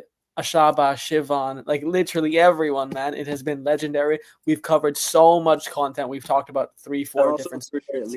I appreciate Liam for popping by as well, because I know I did say I had to go off show for a bit, and I do apologize for that once again, people. I promise. As a host, I don't often, let shit like this happen. But honestly, it is what it is. Sometimes you just have to take a step. Sometimes you take a step back. And sometimes you take a step back and just sort of understand what's going on. But I'm okay. Everything's fine on my side. I just had to go and take a bit of a rest, because I wasn't at my. I wasn't 100%. You know what I mean? Dude, health is wealth, Ekavin. If we want Ekavin, we want tip-top Ekavin. It's fine. Health is fine. I was just tired, pretty much. I don't want to say. Never mind. Sorry about that. Dude, Ekavin, we and this is part of the stream. We've been here for a bit where it's intimate, when it's like the OGs and the legends in the chat. Dude, we want you to be the best mentally, physically, emotionally, and we're here to support you. We're here with you, behind you, no matter what, man. And Boss of the Blue, that is such a beautiful comment, saying that you speak on behalf of all of us. Keep producing content like tonight. We'll keep coming back. That means the world to me. I'm sure big up, bro. Big up. Big appreciate you, man. Honestly, you know what it is like. Obviously, these two are the F1 like carry the F1 show. Yeah, I did the Prem and the NBA with Augustia, but I had to give my thoughts on the F1 as well after coming back. Yeah, but yeah, honestly, I don't really have much else to say. Just let's just have a good season. Let's just have a good season next season. Yeah, genuinely, Chelsea worry me for the next season. I think they're contenders. They're a threat. They're a target. I think they're contenders for the league. They spent well. They've signed well. It's only right that Chelsea go and challenge Liverpool for the league. I think I will do Prem predictions. So you guys tune into that, people. And is there anything you guys want to plug before we go out? Before you close out, sorry. No, I just want to say, one final time. Thank you so much, everyone. It has been an absolute privilege to be on the stream. We've done basically everything and more. We talked about countless sports. We talked about the business, I guess the politics of it. We delved into culture. We discussed films. And then Liam and I did a bit of karaoke, Ekevin. I don't know if you were there. Oh, We God. didn't play any music, but we were doing a bit of karaoke with the chat. So that was pretty fun, right, Liam? Mm-hmm. Yep. Ekevin, we did a bit of singing when you were gone, by the way. I, We were doing I- Backstreet Boys. I will check that out, and I will. Oh, you don't not want to check that Oh out. God, don't check that out. We Don't. No, no, Don't no. worry, don't worry. It's all He's gonna put it in big Yeah, bold I- letters. I- Two pod I- members sing their hearts Dude, out to Backstreet. We're- just 4 subs either, guys. Come on. Hell yeah. I'll be Let's back in about 7 hours with myself and Rasta. Fuck, that's crazy, bro. I'm just that commitment. Oh my god, yeah. Nah, we're gonna be 5 back. a.m. bro. No, I was supposed to go live yesterday, but I said I didn't feel like doing it live yesterday, so I said, you know what, I'm gonna move it to tomorrow. So be back tomorrow. We'll be back in about 6 hours almost. 6.5 hours. We'll be back live with Rasta. So tune into that. United show. We're gonna talk about the Fiorentina game. We're gonna talk about the transfer news. We're gonna talk about the final week of the season before the Premier League season starts. But anyways, I don't know what the fuck Liam's doing. Is Liam and Soy Cowboy, bro? What the fuck is he doing? Seriously, bro. Honestly. Is he doing some daddy shit, like Daddy Mac stuff? Bro, I dropped a box, bro. Calm But down. anyways, yeah, guys. Like I said, I'm literally 4 subs away from 390 subs. Guys. 4 subs away. I know you guys are. I don't know, unless some of you are watching that have never been here before. If you guys want to support the channel, please do so. And Check the private chat. obviously do share support by liking the video. Let's get a 15 likes, guys. Touch wood. 390 subs. I will try and get as many clips out as possible from the show. I will try and get. I'll probably try and get at least 10 to 15 clips up. I think at best you got to get 10 to 15 clips up. You have to at least. But This show, yeah, dude. Honestly, there's so much No, here. no, definitely. I'll definitely. And big up to Augusti and Liam for Based. Super based. taking over the show when needed to. But yeah. Big up to Boston Blue. Cheers, guys. Sorry I joined late. I'll watch it back. Have a great morning. Drink lots of water. Can't imagine the strain of y'all's voices. No, bro, I'm good. But Dude. it's just really late over here, man. That's why I had to go take a quick nap or something like that. Sometimes you're on stream, you just if you want to stay up for the whole for the whole stream, a late night stream, you have to take a quick nap and come back. Hell yeah. That's what I did pretty much. Dude, it was worth it. I mean, we had fun. I mean, I've been up for 24 hours nearly. Came back from a wedding, but I had so much fun. This was the most fun by far of the night. One of my favorite streams I could have ever. Was it a Sikh wedding in Four Seasons Hotel. No, it wasn't a Sikh, but it was Four Seasons Hotel. How did you know? Oh, That's where location. most weddings happen. no, my No. location. No? No, not many happened there actually. It's a beautiful hotel. I wouldn't say You've so. been there like so many times for parties, bro. It's good. I've more- been, but not for Weddings. It's more in the Sukhumvit area, but yeah. Yeah, Sheraton as well. Good hotel, Yeah. by the way. Yeah, of course. And guys, like I said, 4 subs needed and 15 likes. 390 subs by tomorrow. That'd be great. And we can progress to 400 before the season starts. 'Cause like I said, the original goal for my channel was to get to 450 before the season started. But slowly but surely we'll get there 100%. And guys, I think we're out. Take care. Unless you want to plug anything else, guys. Want to plug anything? Want to plug your channels? Want to add anything you have before you close out? Just a big thank you to everyone because that was beautiful here. Loved it. Boy. And show some Yeah. love to Augusti and Liam's karaoke session as well, please. No, Oh God, Gospel, please. I hope you Don't were encourage that. Don't encourage that. We sang. Ekman, do you know I want it that way? I said don't encourage that. So why'd you do it in the first place? Because we Like, wanted to give 3, it 2, 1, Augustia. No, okay. Ekman, do you know the song I Want It That Way? The Backstreet Boys? Yeah. Tell me why ain't nothing. Nothing but but we sang it. Ferrari's clown circus act. That should be like a mashup. Alright. No, okay. But Yeah, literally, bro. Hyatt. anyway, guys, Well, we'll go to Hyatt and we'll sing that. There you go. I'll be back Oh, in. hell I'll no. be back soon. I'll be back soon. All Augustia right, and boys. Liam will appear on Tuesday's show, and Tifosi will be Please making big an up, bro. appearance on the channel. Or Tuesday, or I think around Tuesday or Wednesday. So make sure you guys tune into that. Cool. Tuesday or Wednesday we live, and Augustia will be doing the United Arsenal Hell yeah. 3x3. Gloves out, bro. Gloves out. So guys, take care. We're out. Like, Peace. share, and subscribe. Come on, United. 3 hours and 34 minutes.